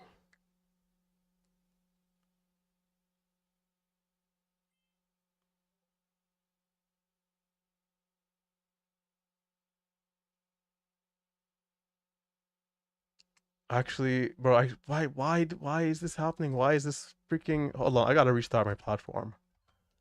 My thing. What is my time and sales keep getting unsynced? Hold on, let me check. Why is that? It's the second time it's happened. It keeps switching to. It keeps getting stuck on the last stock. I'm like, why, bro? What? This type of stuff is sickening, man. It's hard to notice because the way how it's like small. I can't see the symbol. It's like I'm looking at a whole nother time in sales twice today. Twice. I gotta restart the platform or something.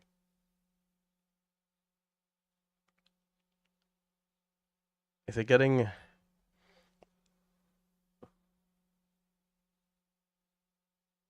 Hmm. Not sure what's causing that.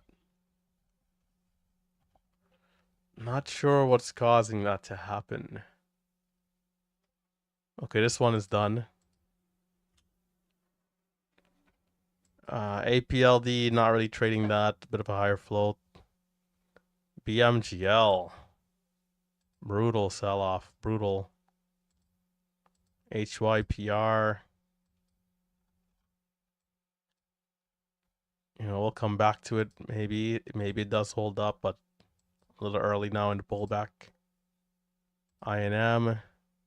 This is the one that we took losses on earlier. Decent front side, just a little wild. A lot of our bigger trades were out a little too soon. Missing some of the nicer moves.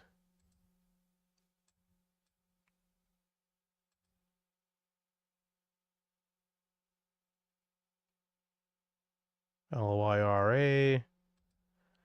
We had some decent trades on. Close to $3 a share on that one. Out of the resumption. A couple trades. RVYL did curl back up a little bit. 120 seems like it'll be a big level. I can pull this one up over here on the side.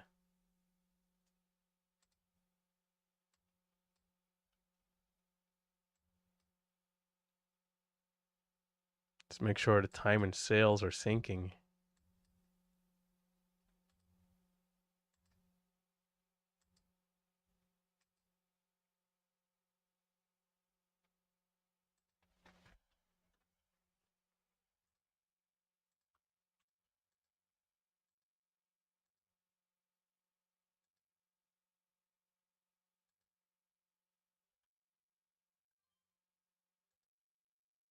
Alright, I'm done with this one. Just losses on losses and a good setup there. RYVL. I don't know if this one is ready yet. Alright, I'll be waiting.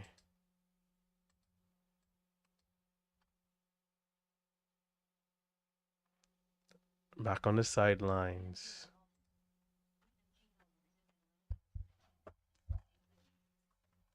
It looks like the Mighty is still around. Lucas Short BMGL, smaller size. Are we waiting on the scans here for something else?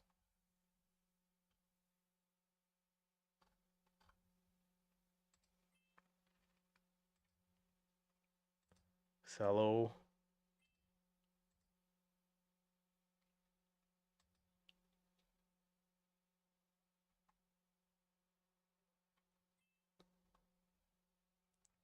Cello.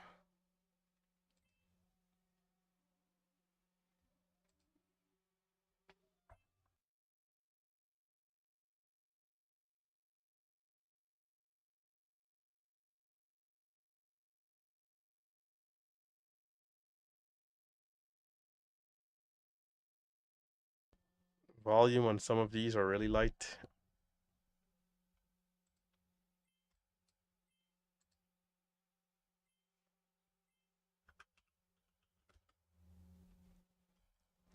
MODV.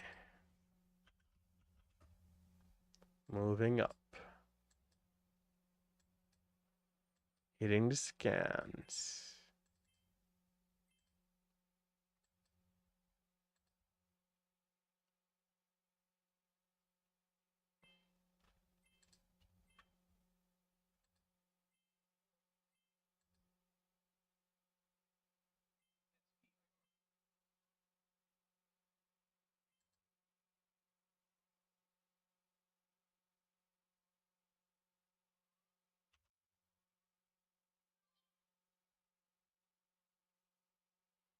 I wonder if we filled those shares or not. That was interesting.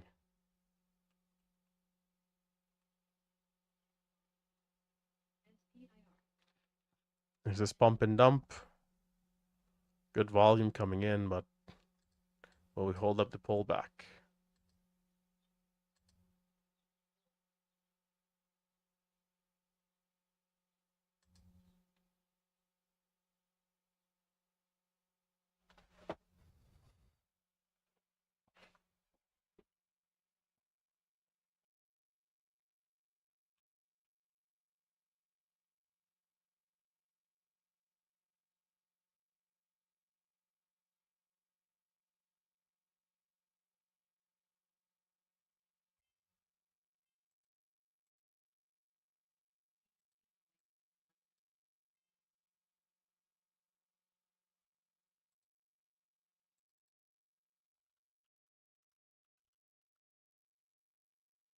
Is this one an offering?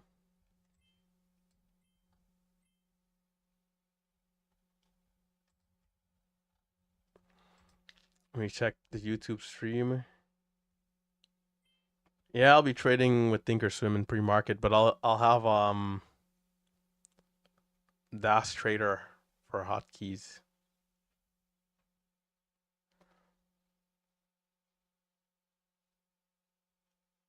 Okay, you can change the sound it plays. Okay, copy that. Yeah, what I was wondering is if it played the same sound or if it was like a different sound. Yeah. Okay, I see. There's different chimes. Nice. A dog bark. A dog bark. Oh man, that's funny. A dog bark is insane. That's quite interesting.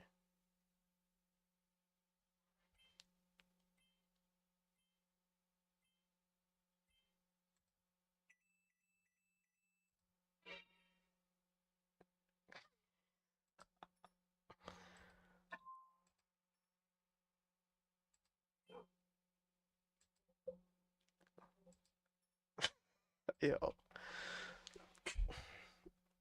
RVYL, nice. RVYL holding up. It's halting up actually.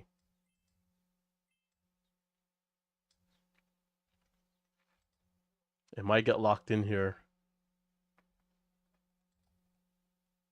False halt.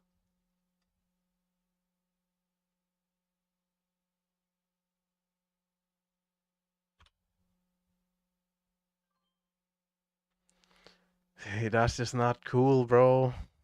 That was a great trade. Anyhow, it might need to pull back.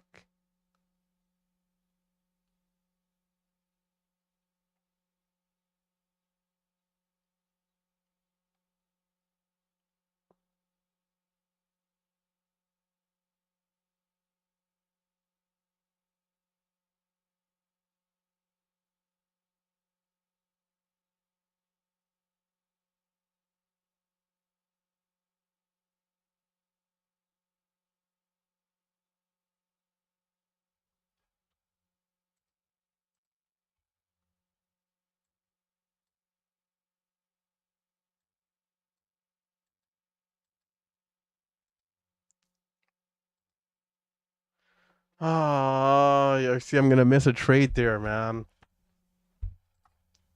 That's annoying. No, I don't know why it seems like every time I try to pull up these stocks on the screen, there's a nice dip coming in. I needed to wait a little longer. And that was a nice trade.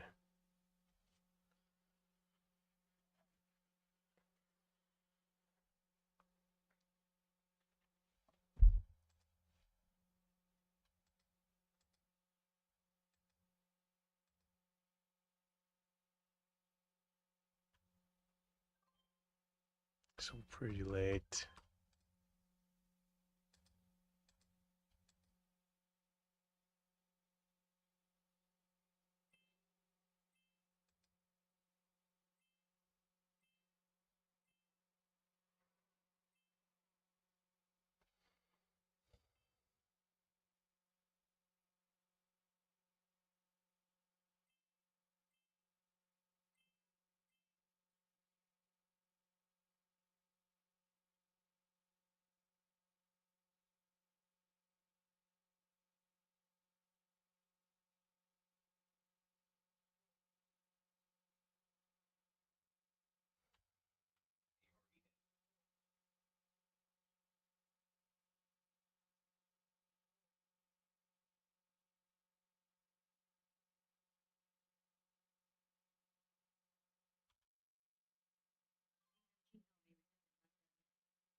Oh, I got to be a little bit more aggressive there.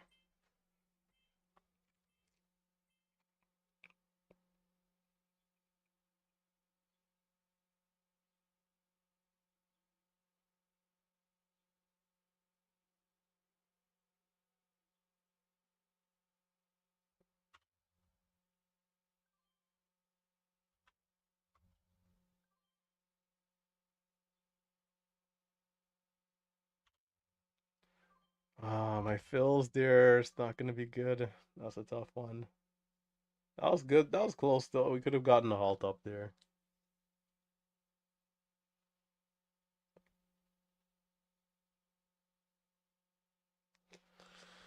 Missed way too much of that though.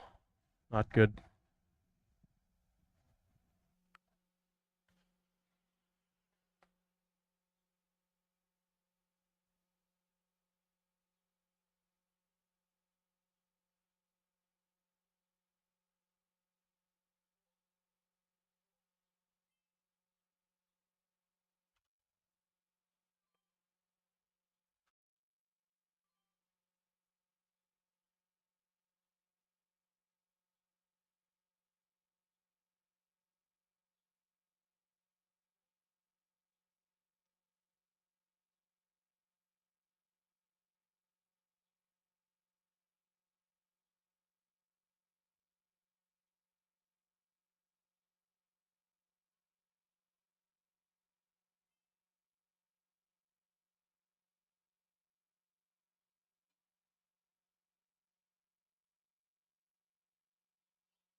Damn, bro. That's like so quick. So quick.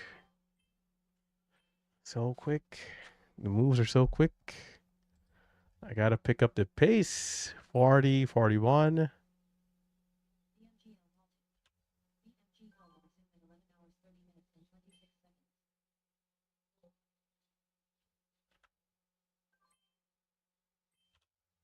Retest.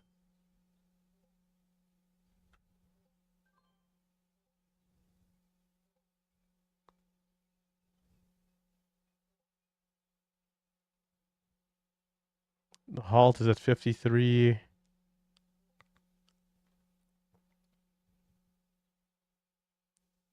Come on. No pullback first. Okay. It might get halted up. Might get locked in.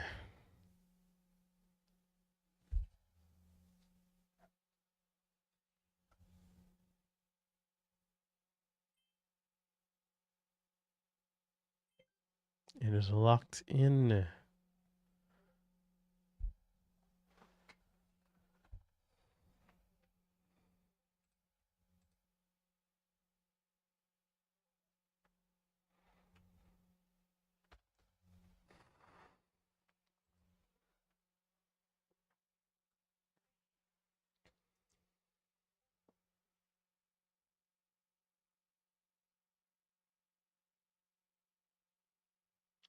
BMGL still going? Oh, wow.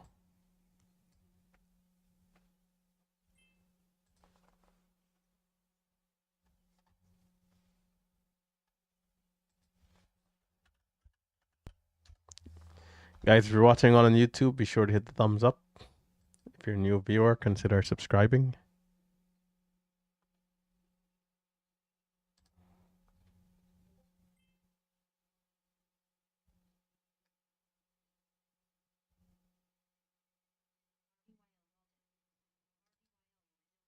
And that one is cooked.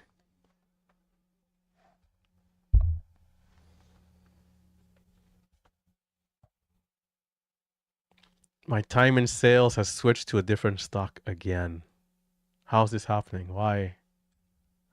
I'm dragging the anchor over, it comes back, and then it switches on its own. I'm gonna log out and log back in. I'll be back. Time, 3 minutes, 25 seconds to resumption. I don't understand why this is happening, but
yeah, I don't like to sign in on screen. I think it's a little too risky. So gotta go to that white screen.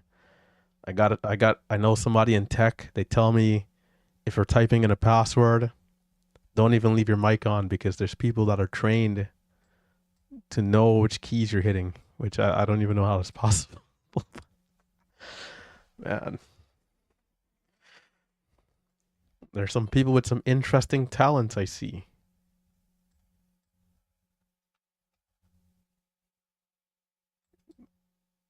We got 1 minute 18 seconds watching at the resumption trade.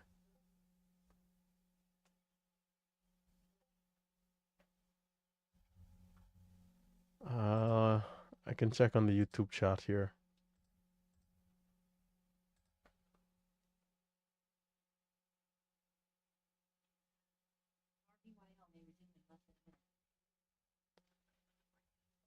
Aye. Yeah, there's people that, they can like tell which side of the keyboard you're typing on, all sorts of craziness. I don't know how true this is, but best to be safe than sorry, right? All right, we got 30 seconds. Time to lock in. Share size is set. And we have a halted 154 over the previous highs, which is good. And we have room to keep going to the upside. Perhaps room to 230. We're at 153. Can we resume a little higher, continue, and can we see the pullback and the retested highs? 5 seconds, 56 resumption. Dippity dips, dippity dips, dippity dip. It might not dip. Can we see a dip? That's not really what I would want for the dip, but it's better than nothing.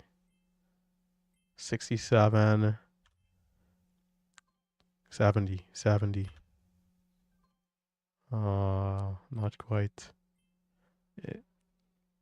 The halt is 71. 77 for the halt now.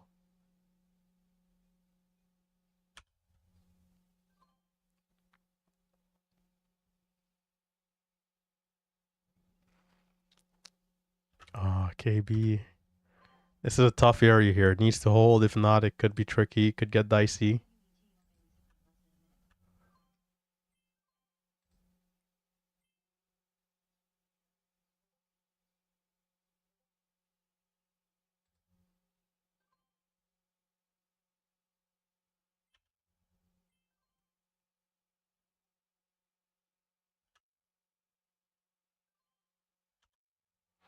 As long as it doesn't teleport down, I think that's the key here. Because, you know, we don't mind a couple cents loss, but if we teleport down, you got to watch out for that massive flush out.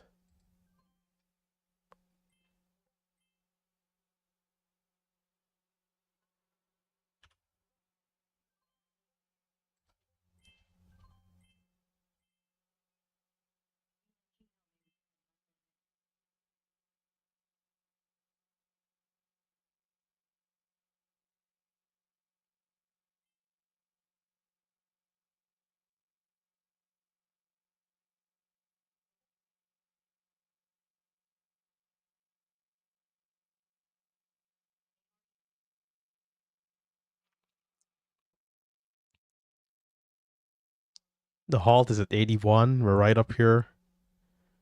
And it might get halted up. It's locking in.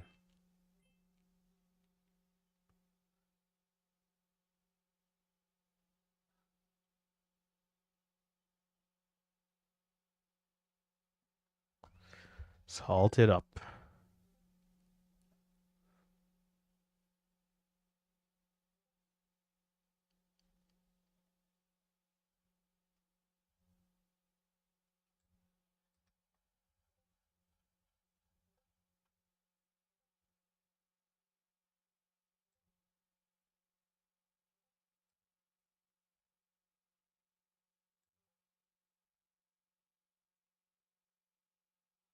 Yeah, BMGL. Complete annihilation. Complete and utter discombobulation and breakdown.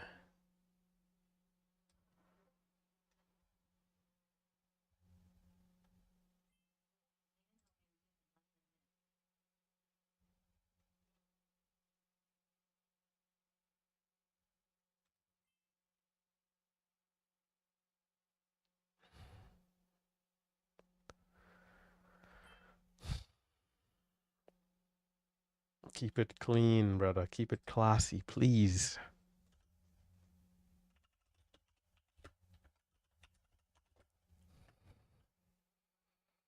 Keep it classy. Keep it classy, please. Keep it classy. Wait, did I add the wrong person? I might have messaged Enzo by accident there. I think the message was removed. Okay, we're good.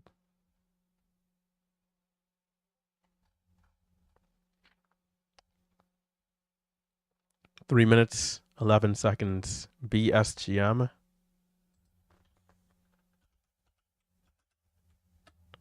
BSGM, not much. Let's come back to the 1 minute, 10-second chart.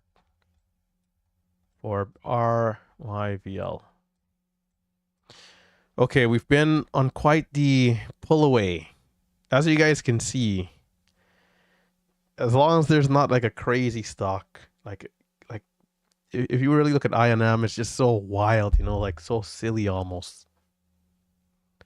But if we can get a linear uptrend is the key for me, a linear uptrend, which it seems like we're not seeing any of these smooth uptrending stocks here for weeks, for months. I got to be careful of backside. I think that's the number one thing. The stock has room up to 230 before major resistance. You might even say like 190. I mean, there's a couple of levels that kind of stand out here. I think 230 is the most obvious one. But 190 is where we get into our first double top in previous levels on the daily chart. And then 201. So between 190 and 2 will be interesting. And then we rejected the 200 EMA October of last year, I believe, at 230.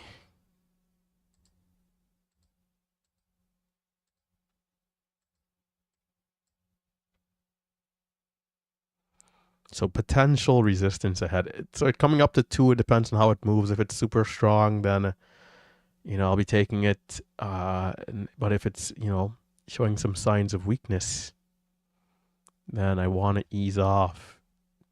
Historically, the third halt in a row going up is the one I want to avoid. It's a guideline, not always a rule per se, because sometimes they just keep going. But right here, we're coming out of the second resumption. We got 50 seconds. Ideally, at least the dip and rip, and then if it pulls back, that's fine, and then we ease off, wait, see what it does. Could ranks and repeat, or could be done for good.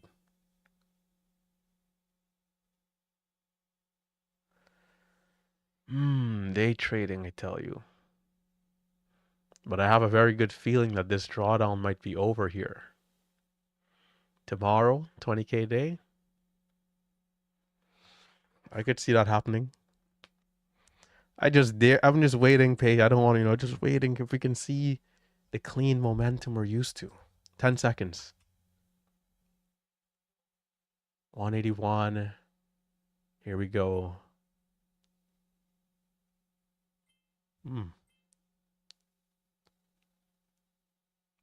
67 to 70 to 67.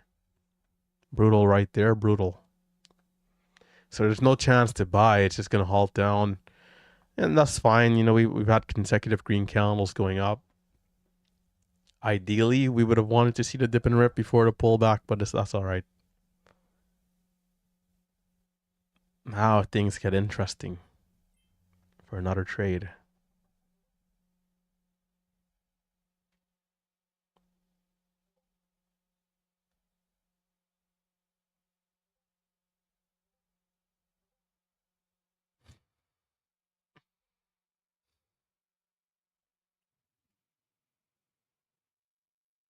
Does the mic pick up any of this? Let me see.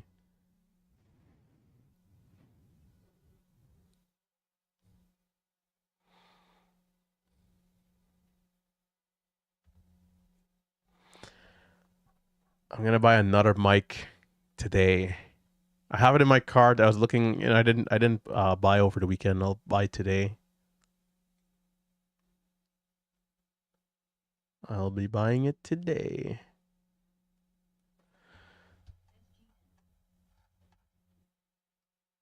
Don't forget to hit the thumbs up if you're watching on YouTube, and consider subscribing to the channel. 3 minutes to go. Let me get caught up on the chat here. The chat is dead on the YouTube side. It's what it's looking like.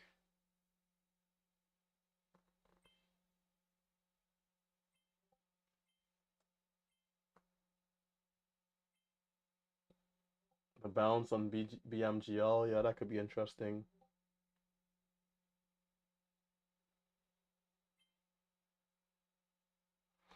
E-Trade, don't look at my E-Trade charts. E-Trade has a notorious issue with its charting. Um, it doesn't update correctly.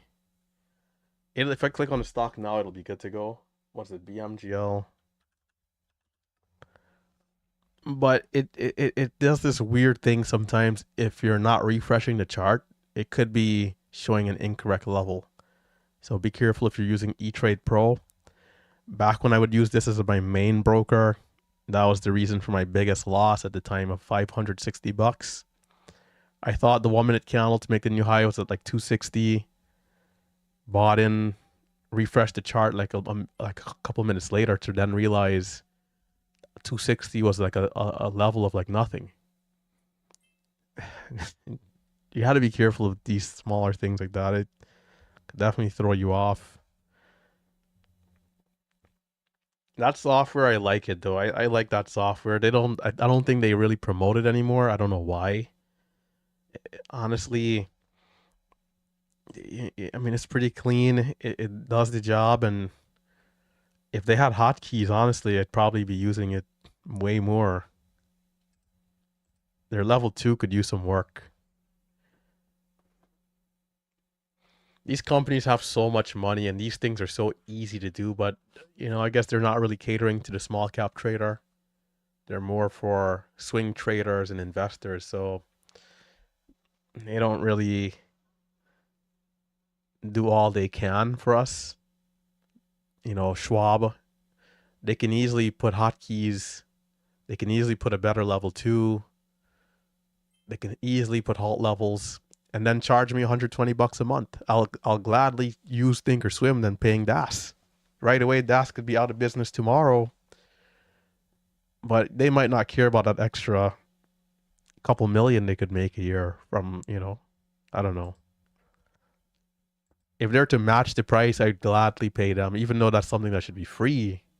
If they were to charge, I'd still pay because it's everything in one broker rather than having to execute through DAS, log in, and then, all that nonsense.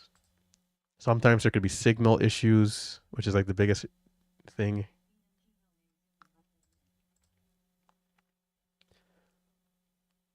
The halt up has come to sideways, like 67. So I'm going to wait here to see, but I'm interested in a trade.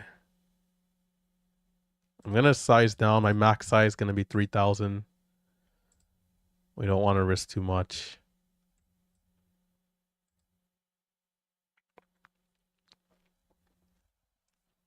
DAS trader should be obsolete if Schwab is doing their job.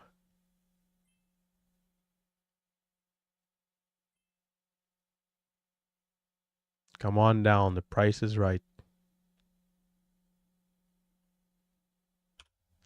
Damn it. Oh. Oh, that okay. Fair, cool, nice, okay. Bro, I'm like waiting. I'm waiting for more confirmation too many times. Like, why? Just gotta go for it and just get back in if I need to. Get out and get back in right away. 63 to 75 is sensational.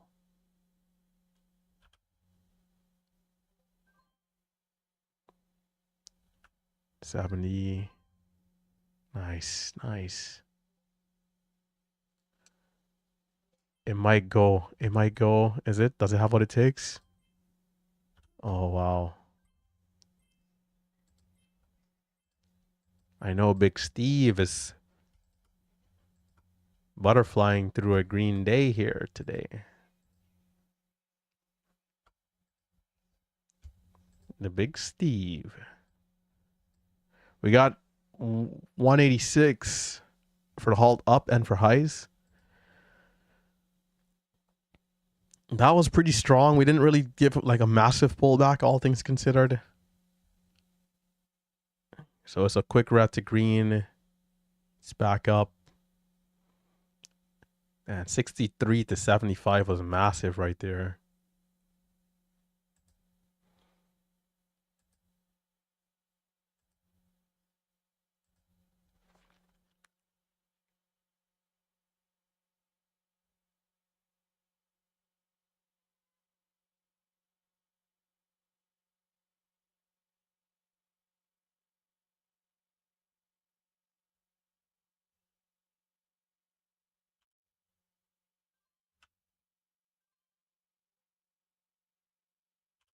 Oh man, interesting.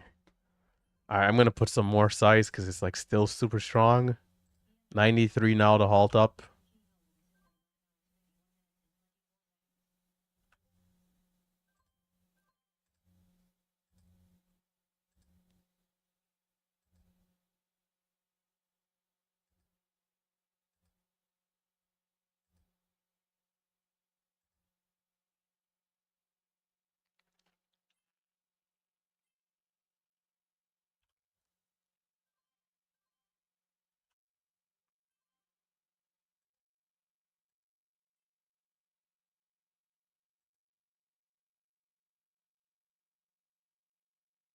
We need the halt level to move up, or a stock needs to halt up. Come on, get locked in. 94. Can we get locked in at 94?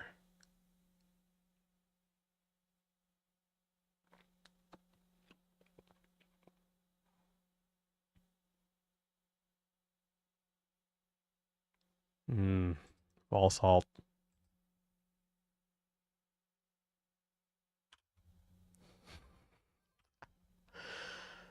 That's so fast, man. Those trades like that are, you got to go for it if you want it, but there's risk. It looks like it'll get locked in here. It is locked in.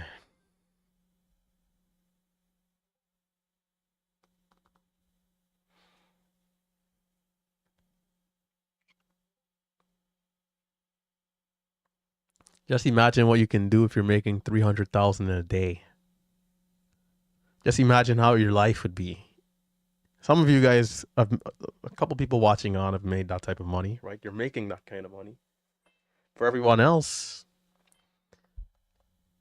one man's dream is another man's reality, they say.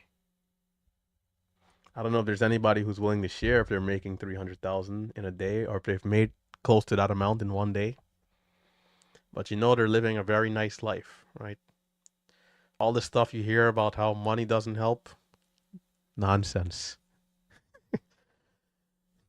More money, more problems, not necessarily. You could have more responsibilities for sure if you're, especially if you're owning a business and these things, but the more money, the more ease, the more comfort, the better health, the better you can take care of yourself. Oh, money doesn't make you happy. Nah, man. It's better to be rich and wealthy than to be in the depths all the time. How do we get to 300,000 in a day? My biggest day has been 26K. Scalping seems very good for small base hit days. And then there will be days where it's really hot. Stocks are working extremely well, where we can make 20, 50, 80, 150, maybe 200K in a day. I can definitely see that happening. But I think to get to that point where we can like really hit days like that consistently, it requires a different style. Your whole time and the size has to, like scalping is a little, even for people who are holding for a few minutes at a time, typically it's going to be a little bit more tough to exit and, exit your position with that much. I mean, it'll really have to be a black swan day. Let's say we size up 30K size, whatever. For some other people, that might be 300K size. Stock rips $3 a share higher into a halt up. We know short sellers are trapped. There happens to be massive breaking news. And then, we've seen crazy stuff before. We've seen stocks halted at 7, resume at 20, 25. And at that point, you don't need to sell. You can say, okay, $5 a share stop off this resumption because I'm up so much. I'm in at 7 or 6. Stock is resuming at 22. Like we've seen some madness already over the years. In that position, then maybe you just hold and kind of see as the squeeze is happening. Maybe it goes to 40, 50, 60. Then you can end up even, hey, I'm going to swing this overnight. But, that is like so like black swan, like once a year, once every 2 year kind of thing. That we can't rely on that to make 300,000, a million in a day, right? So there would have to be some sort of adjustment or change towards the approach to be able to make, like 500,000 in a day. I mean, people are doing this stuff, right? We know people are doing this stuff. Even if you check on Twitter, there's some other chat rooms out there. We've met a couple people already as well. We're in the team house up 2K, 5K, 6K. So, some of the bigger guys, 15K, whatever. And you'll have some guys get invited. Yeah, I was in there, 300,000 size, made 200K. And well, holy shit. You know, there are different levels to the game as we have 20 seconds here. We're at 96. It's showing 1 cent higher resumption. But we got to be careful of a rejection in this $2 price range here. But if it's strong, we could be good to go here. Smooth sailing.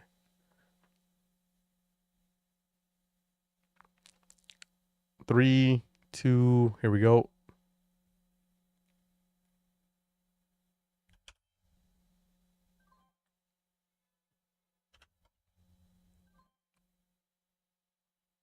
I'm in a little high. Got to make sure it doesn't flush down.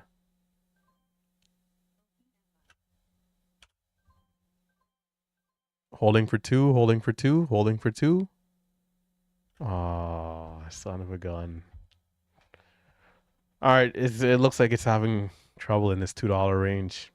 We held up 84, 83. That looked pretty promising right there. Back in at 90, we saw 92. It's down so quickly, I couldn't even get out for break even or at least a couple cents loss. Out all the way 82. Lucky to be out right before the halt down.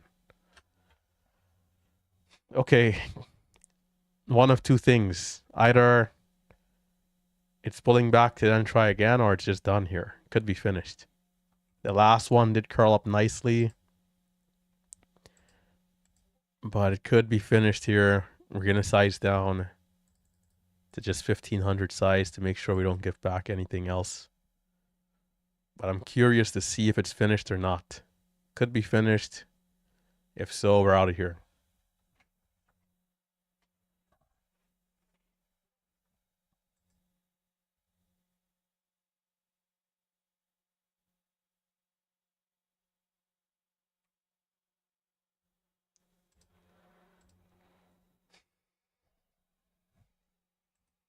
Man, oh man, oh man. Tim got a nice trade there. In at 65 out at 83. That last resumption. Nice.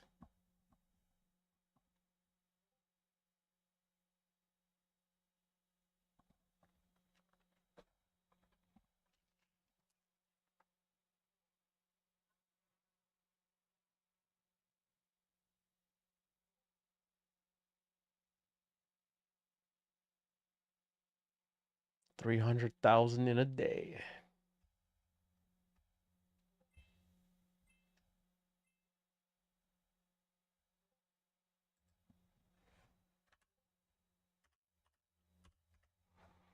$300K a day definitely keeps the 9 to 5 away. 300,000 is like top 10% of income earners for people in the age group of, I believe, like 40 to 50, 40 to 55. So to be making that kind of money in a day, you can do so much. The amount of things you can do, man. When you have money, it becomes easy to make money, especially if you're making money at that like rate.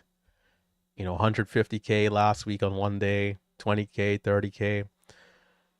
The amount of things you can then do outside of trading with the overall market. I mean, just imagine a guy like this. I mean, all these guys, right? Humble, Tim Sykes, everybody, Ross. I can only imagine how beautiful the portfolios are looking. I mean, geez. And they've been around for some time too. Man, it's just, oh.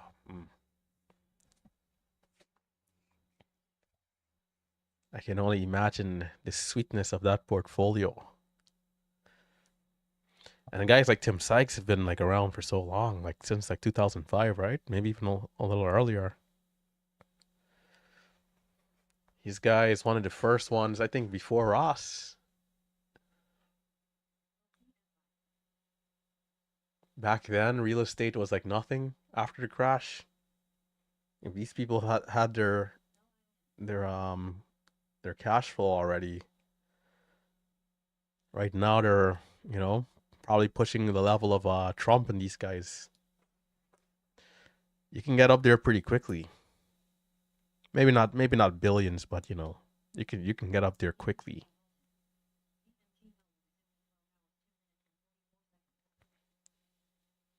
These guys are definitely pushing some serious gains.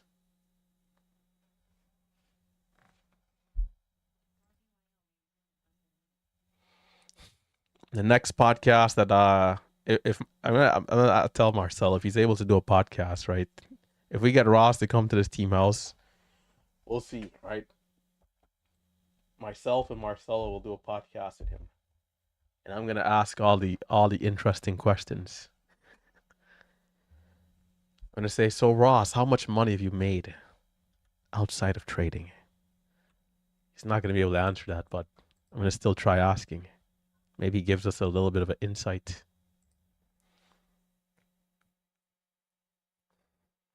He'll he'll say, "I've done well for myself. I've done well. Done well. 5 seconds, 3 seconds, 182. The insta buy.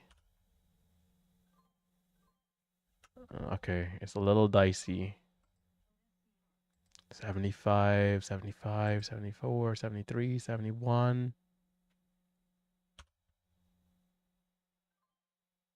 Halt down 67. It looks like it's having trouble. It could still bounce though, but definitely having some trouble there. Coming down.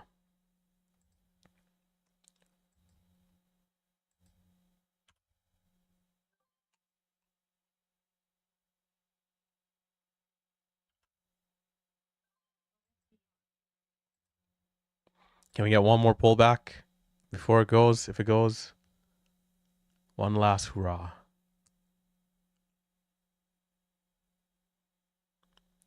If not over 80, I will try. Dang, it's back down instantaneously.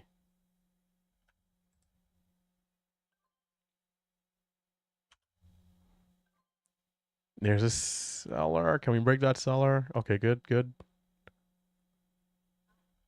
Those trades are always tough. You're trying to get that pop, but it can come back down right away. I think we'll halt up again. It's showing the signs.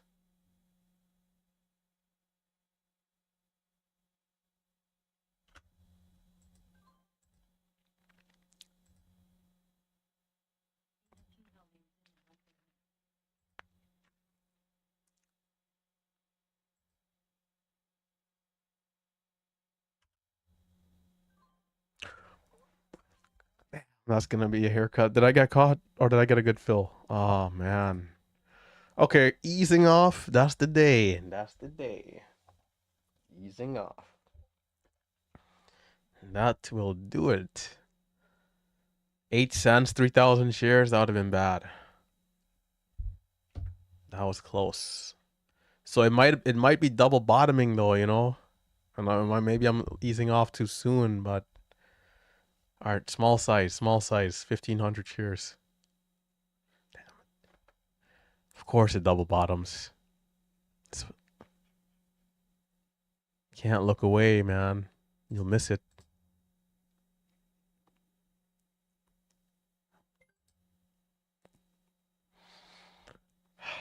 I missed it. Missed it. So what basically happened there is I got chopped out, right? I bought 77. The lows were 68 double bottom. Man, that's tough. Oh, false halt.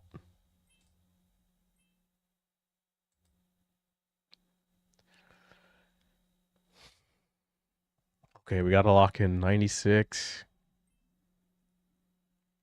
We're halting up right below high of day.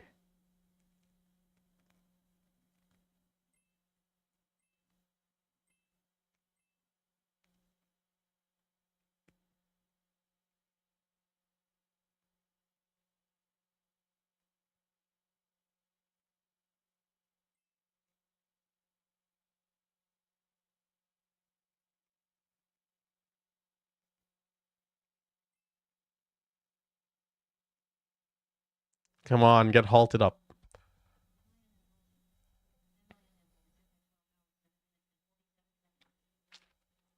And I let off the gas a little too soon there, because if I'm back in at 68, man. Dang.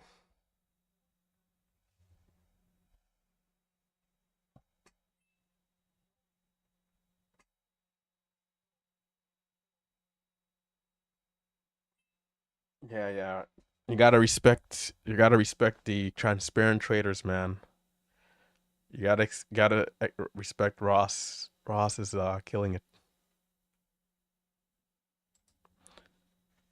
I mean, I remember I told some of the guys in like our team house, like the open, he wasn't trading the open for whatever reason a lot of last year, at least to my knowledge, right? It's like, okay, pre-market. But you gotta remember the first 2 hours last year was so hot. Like almost every single day. Like every day we had something do like 100% again into the open, right? So I was telling the guys, like, if he stays and keeps going, like he should be able to double his gains every single day, maybe more. But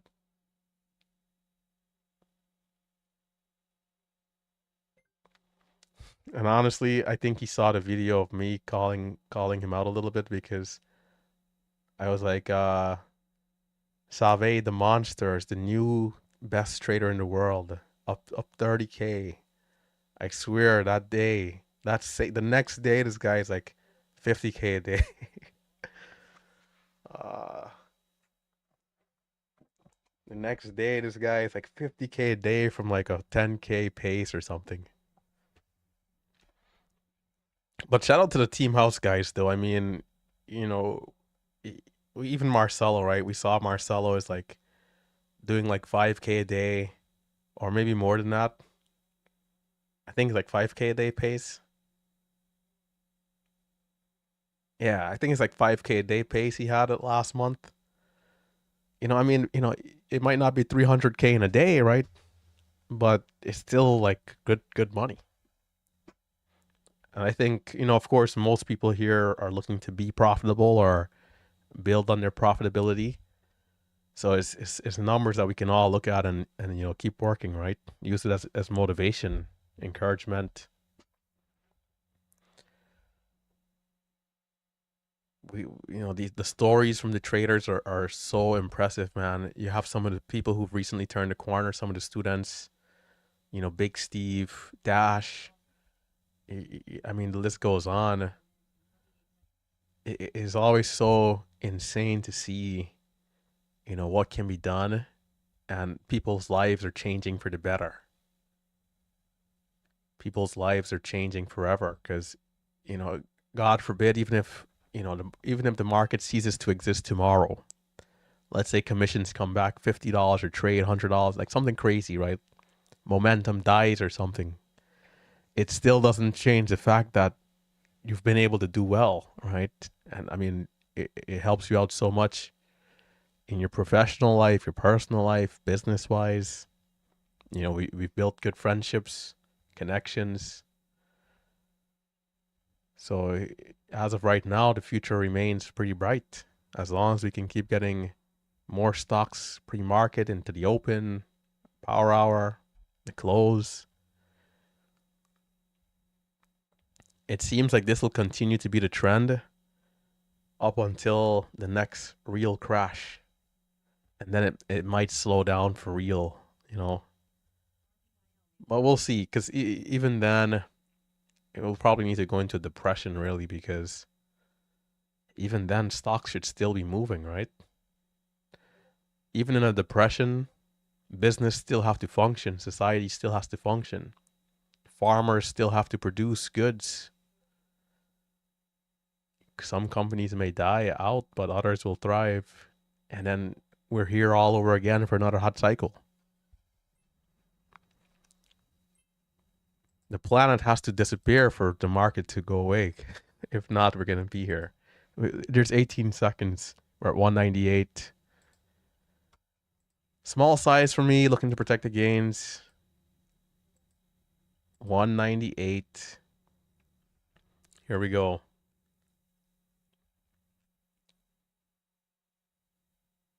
Taking the dip.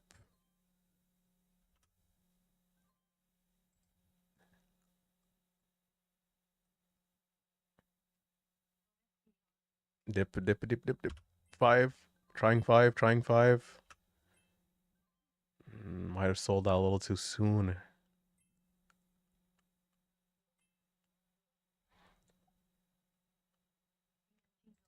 That was an interesting breakout. We had sellers at 98, 99. It was slow. It stuck 97, and then it just teleported up 03, 04.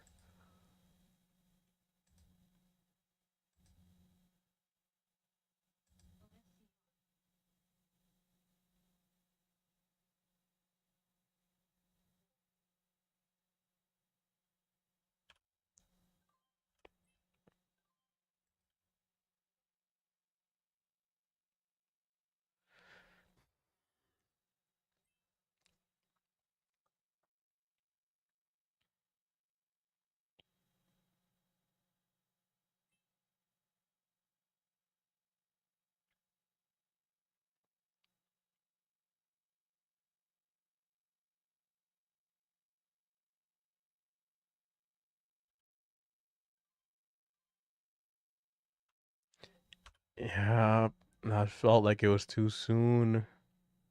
I gotta be very careful.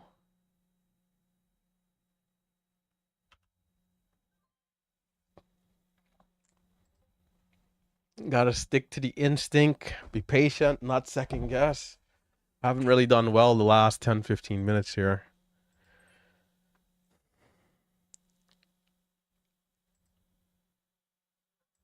Gotta also be careful of a halt down in case that is to happen.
$23 to halt up. It might halt up here. It's possible.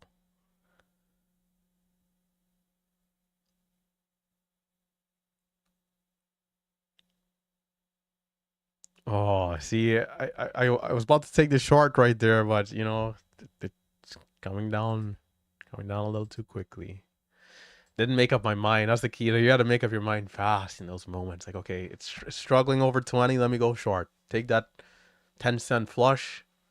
Easy, quick trade. Well, not easy, but you know, you guys know what I mean.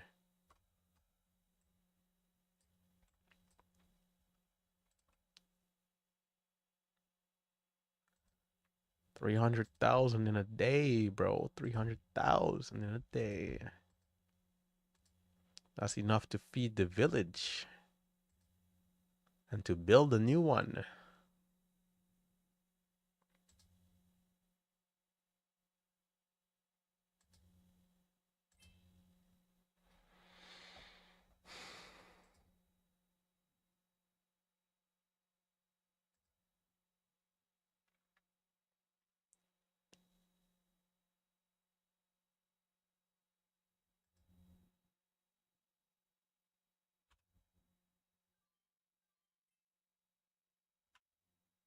Not a great trade there.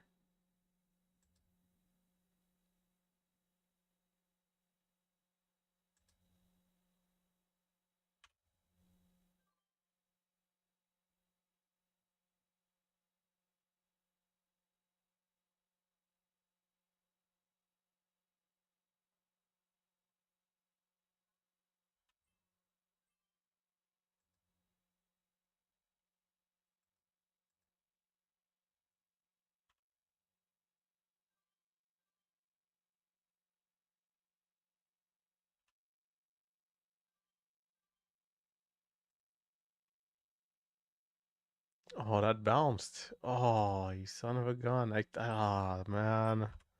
That would have been a nice trade.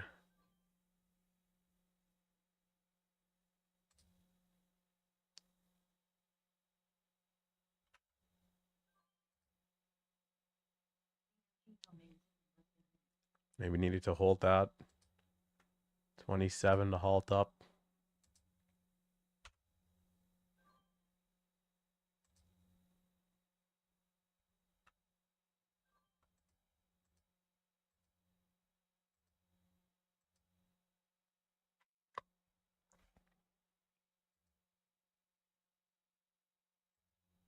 $29 now to halt up. 29.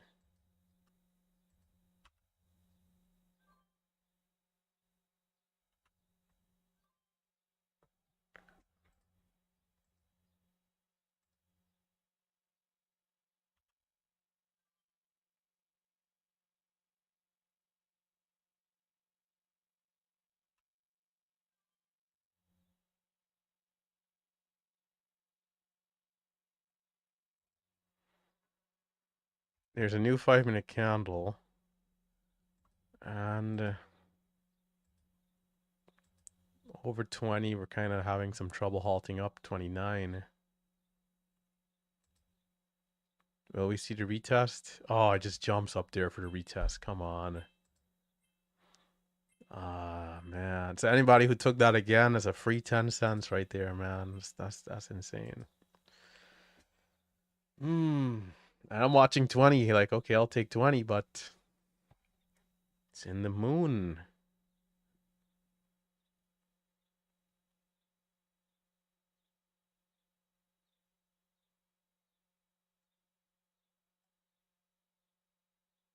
$31 to halt up. I'd expect another halt up, although it's a little slow here. It doesn't seem like the aggression is as high as I would like. So perhaps we could be approaching backside. Perhaps good to keep an eye out to go short.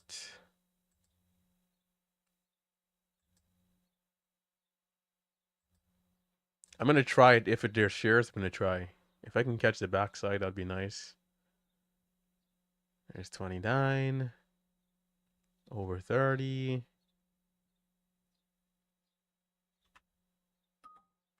I don't have no shares. No shares available.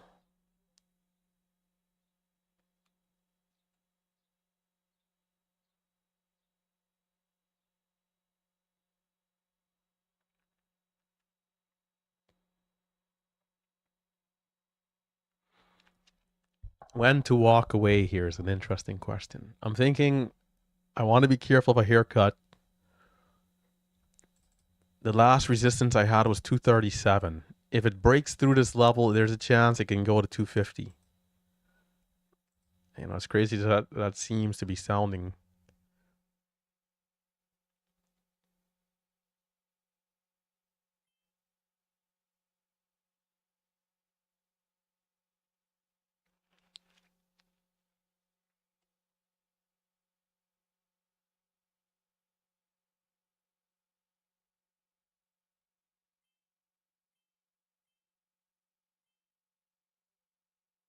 I do like that our halt down is a ways away.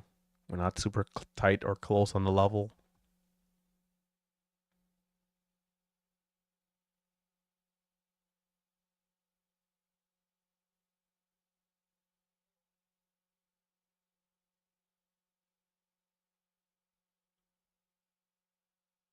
There it is, 05.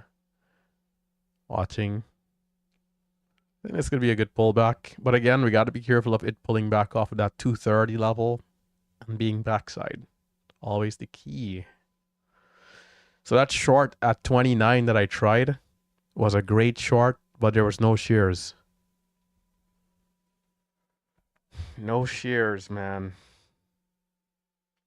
So it could be backside. It's possible.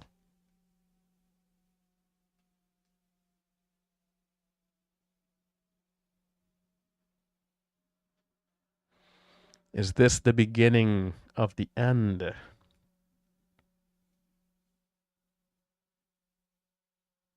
Yeah, there's never shears. Shout out to Twin. What's up?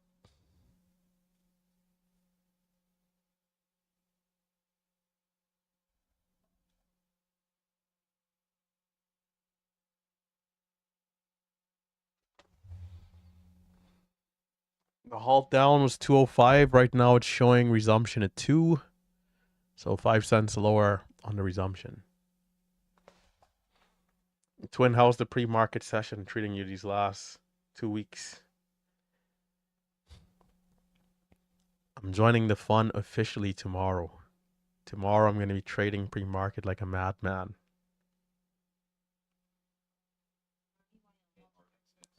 Every single entry that I see, I'm just taking. I'm not thinking twice. I'm just buying. I'm going to be buying. I'm going to be using small size, but still, I'm going to be buying everything. Like, I need to get a proper feel, a real proper sample. And I'm thinking primarily just, the breakouts, maybe the first dip, but primarily breakouts and trading the baby pullbacks on the way up, the micros.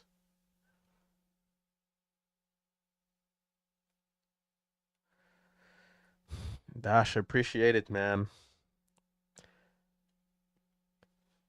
Appreciate it. The drawdowns are always tough, man. The drawdowns are always tough. But still good to see some of the other guys here, the mentors, some of the other students, yourself, holding it down for the chat, holding it down for the team. Dash, your interview, man. We gotta Dash. Let us know when we can have this interview going. It can be.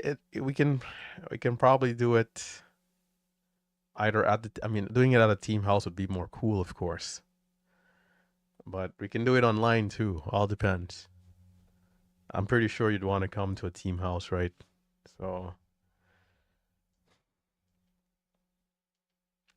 the cool thing with the team house is that we'll invite one person, right? Like the special guest winner and all that stuff with the spinning the wheel. But the people in the chat room can come. Honestly, the people in the chat room can come at like any time, The students. The students will have like first preference to come. Because sometimes we might be looking to go like 10 people and there's only 5 of us, 6 of us. So there's like, there's slots that can be filled. If not, if nobody wants to go, then we just, it's fine. But BMGL is a nice threat to green for anybody who was able to finally get that bottom.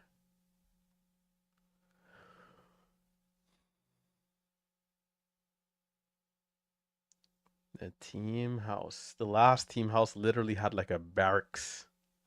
There was a room with like 16 beds, which is insane. Now, most people would probably want their own room, right? But I think there's a few people out there who wouldn't mind like sharing. We of course do like a background check on everybody, just to be safe. We need everything before you can come on a trip and ever. We need your whole history of life, and then we'll deem that the person is okay. Safety first.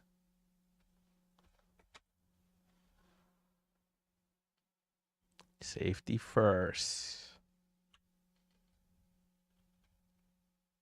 20 seconds.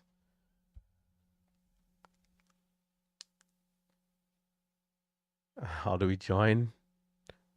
You can start by checking out the chat room, bro. And that's where it goes down. And I say that because that's where you can get to know us, like, personally. Here we go, 3 seconds. 2:05. It's a sideways resumption.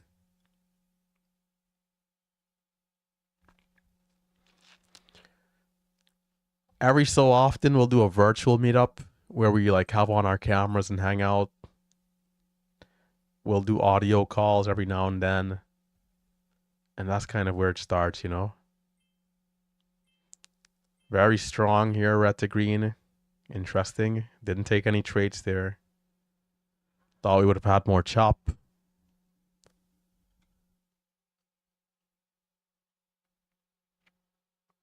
This will be interesting here. If it goes right through 30, it could be interesting, right? We're just 10 cents off that high after that red to green. So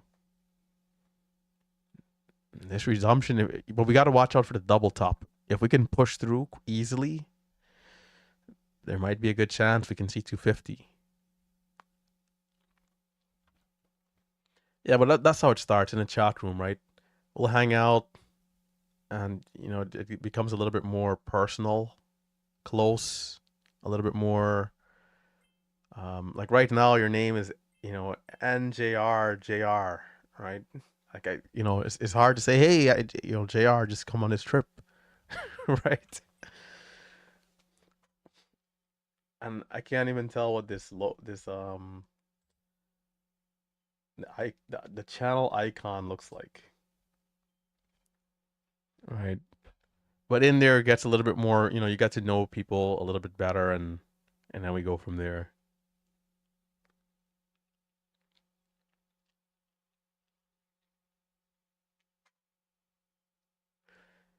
There's definitely people who are in the tri-state area that we could meet up with more. I'm pretty sure people would be open to that stuff. We can do that though. Like, keep it pretty simple, just like a literal hangout. Like, hey, XYZ location. Like a. I mean, it could be anywhere, right? Depending on the age of the people. If everyone is over 21, it could be like a bar. It could be at like a lounge. It could be even like coffee. We've done smaller groups of like 4 people, 5 people, people living in the area.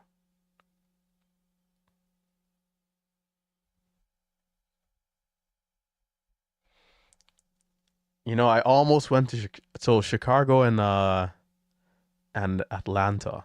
So Memorial Weekend, I was supposed to go to Atlanta, and then the group of friends I was going with, they all it was a little shaky.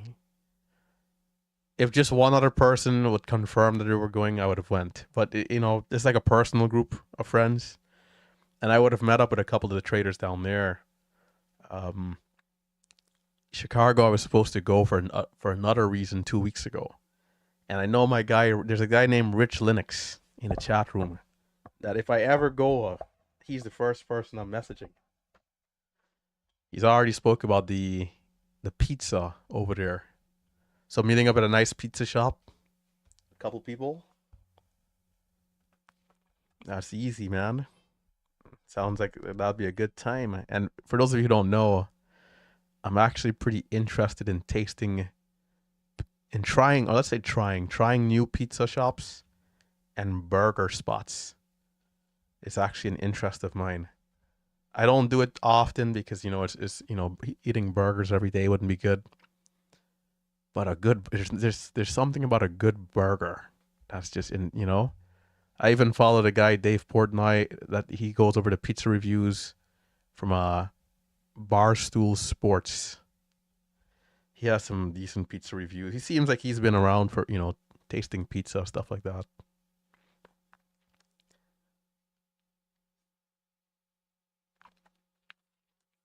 Nothing like a good chef.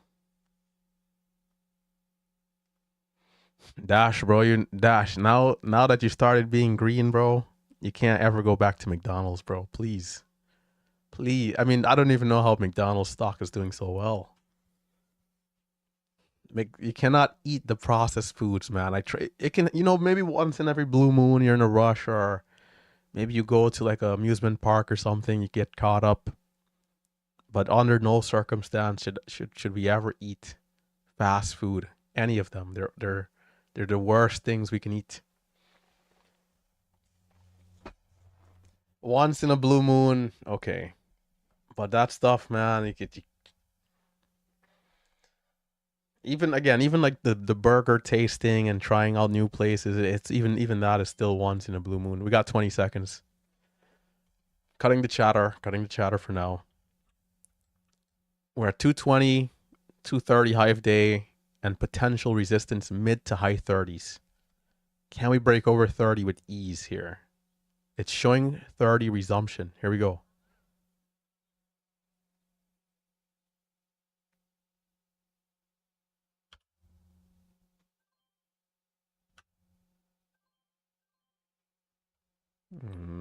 That's a double top, man. That's a double top. That might be it. That could definitely be it for sure here now. Because we had a good red to green going right there, right? We were resuming at 30. We couldn't ask for a better resumption price. We're supposed to rip through the high. So that's twice rejecting 30 right there. That's not promising. It's 12:30. Wow. That's my alarm to upload a YouTube short to remind myself. I still have more Team House content I'm going to be putting out this week. When we go to these trips, we record enough videos for like 3 to 5 months. It's insane.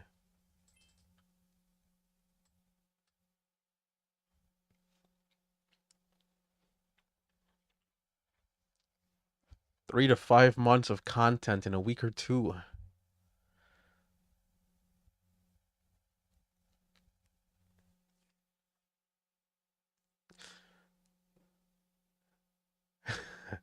To get a haircut, oh man, that's tough, man. I guess I could use a haircut. Are you a barber? Are you a professional barber, man? You know what? If you're a professional barber, well, maybe I don't say this because then I have to commit to it.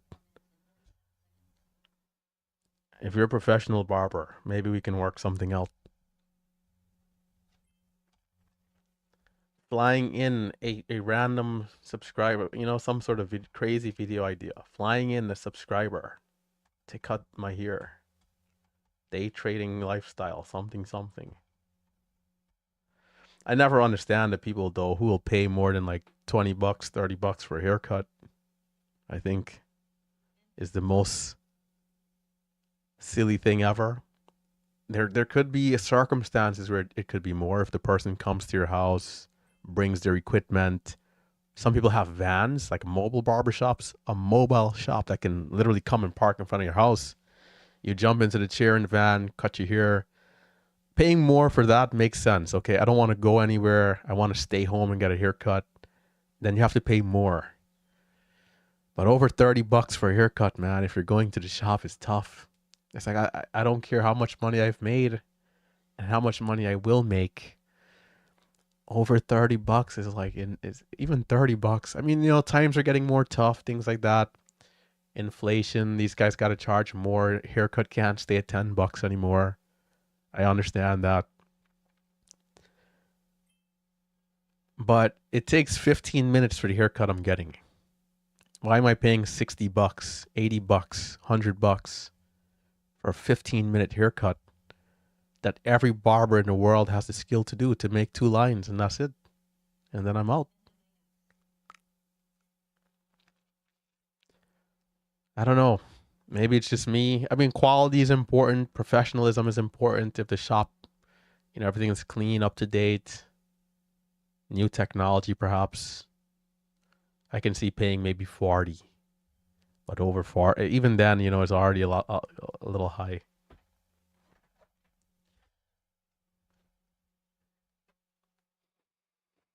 $50. $50 in Manhattan, man. What is the world coming to? Man, that even I mean, man, that is rough. I gotta be making 300K in a day before I decide to pay $50 for a haircut. So I guess the solution is to make more money, right? I guess we all can make more money, diversify our income streams, be better traders, adjust our trading, because the times are tough here. The times are tough. You know, the fast food can taste good, right? It can taste good. Of course, sugar, like, drinking the sodas, things like that. But it's just not good, man. One Coca-Cola is like enough sugar for like 3 days. That's the crazy part. I'm on this side. I think I'm done officially here. I'm finished. Maybe I'll ramble on for another 5 minutes and then head out. BMGL, good to see we had at least a nice bounce out of that one.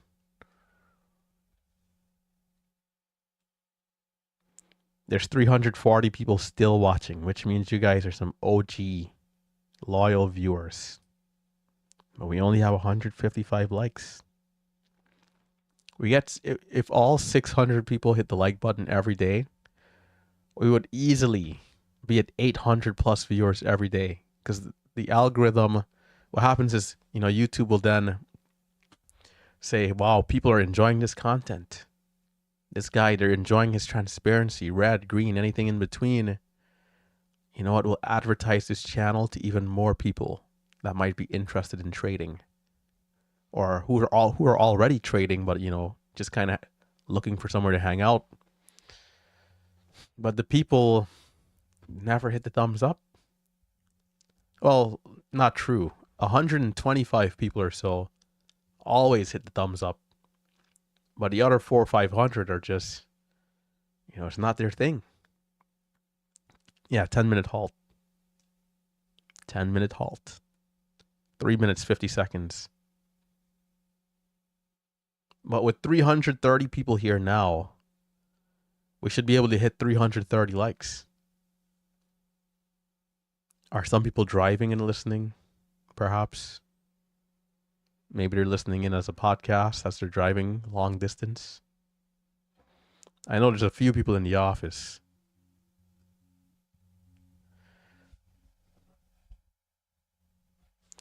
Yes, my sibling. What do you need?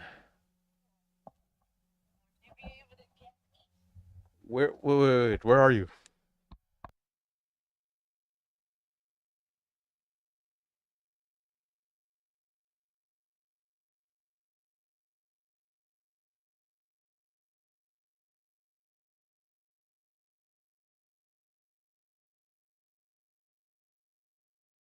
That is my cue to go.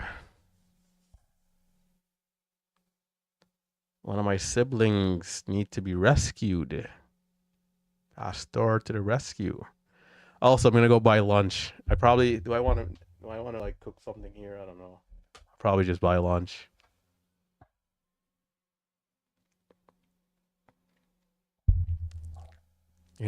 Trading, man. Trading. It's my first green day. My first real green day in a month or two. In like a month.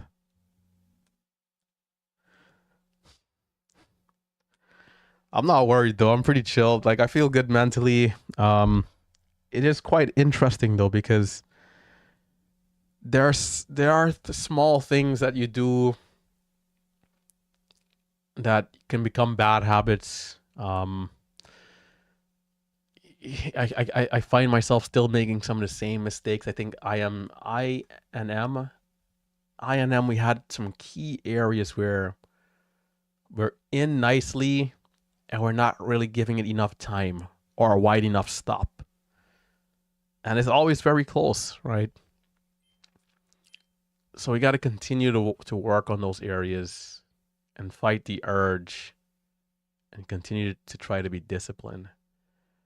But all in all, RVYL was very linear and uptrending. And it wasn't chaotic. It wasn't crazy for the most part. Anytime there's a stock like this, I will be able to do well. But we haven't been seeing many of these types of stocks sustain throughout the open, the first hour, the first 2-3 hours. We've been seeing more aggression pre-market in an uptrend, and into the first 2 hours of the open, we're going sideways or selling off. We've had a couple of them go up, but again, it's been some like ridiculous price action is what I would refer to it as. Not that you can't make money, but it's just been so tricky, right? And so you got to watch out for that anytime it's a wild stock.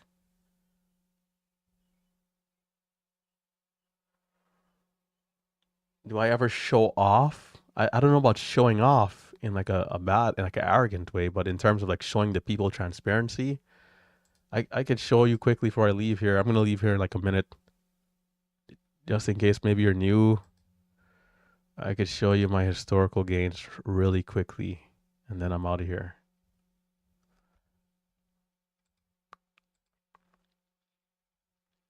I'll always tell people I'm a real trader. I mean, I don't know what that might mean for some people. They might not believe it. But I mean, I'm honestly not here to convince and force people into thinking anything. If somebody comes across my channel and they're like, I don't know, my job isn't to like convince anybody, because I'll be transparent regardless, you know.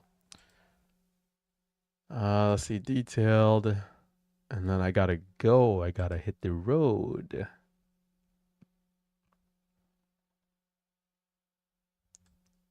This is where I am in my career as a trader. One thing that's good about trading versus a 9-to-5 or a regular job is that money, I don't know, it seems, well, I guess because we have bigger green days, you can see more money in your bank account, I think, compared to like a normal job. I don't know if that's true. That's kind of my assumption though. I guess it comes down if you have a 9-to-5 or career, whatever, if it's paying a high amount, a fairly high amount, HKPD.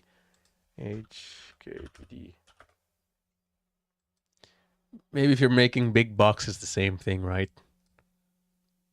But trading, you know, you can definitely see capital build up. And I try not to keep capital into just one account. It's too risky. You have to have at least 10 brokerage accounts and at least 10 bank accounts minimum. You spread everything out. You know, it's almost like, not that you're paranoid or anything, because we manage risk, of course. But, you know, you can have like a long-term account, an IRA account, a swing trading account, or multiple swing trading accounts. You can have accounts in treasury bills, like all, you know, like all these different type of things, right? And just like everything's like spread out. And then of course your personal bank account, like your checkings, your savings, and then maybe you have a crypto account, right? And then before you know it, you have like 10 accounts or more. Okay, I'm out here. Stay safe, stay green. Catch you guys later. And that's why I did show this in case you were new, okay? Fear of bank failure, then you have to buy gold and you have to buy cash. You have to keep cash underneath your mattress. I don't know. If the banks are failing, then the world is ending. That's how I look at it. Because we can get to a point where money means nothing, and people are like looting and you know, like we're like a walk-in dead kind of thing. Okay, gotta go. Stay safe, stay green. Hit the thumbs up. Remember the disclaimer: day trading is risky. Yeah. See you guys next time. Tomorrow. Hit the thumbs up.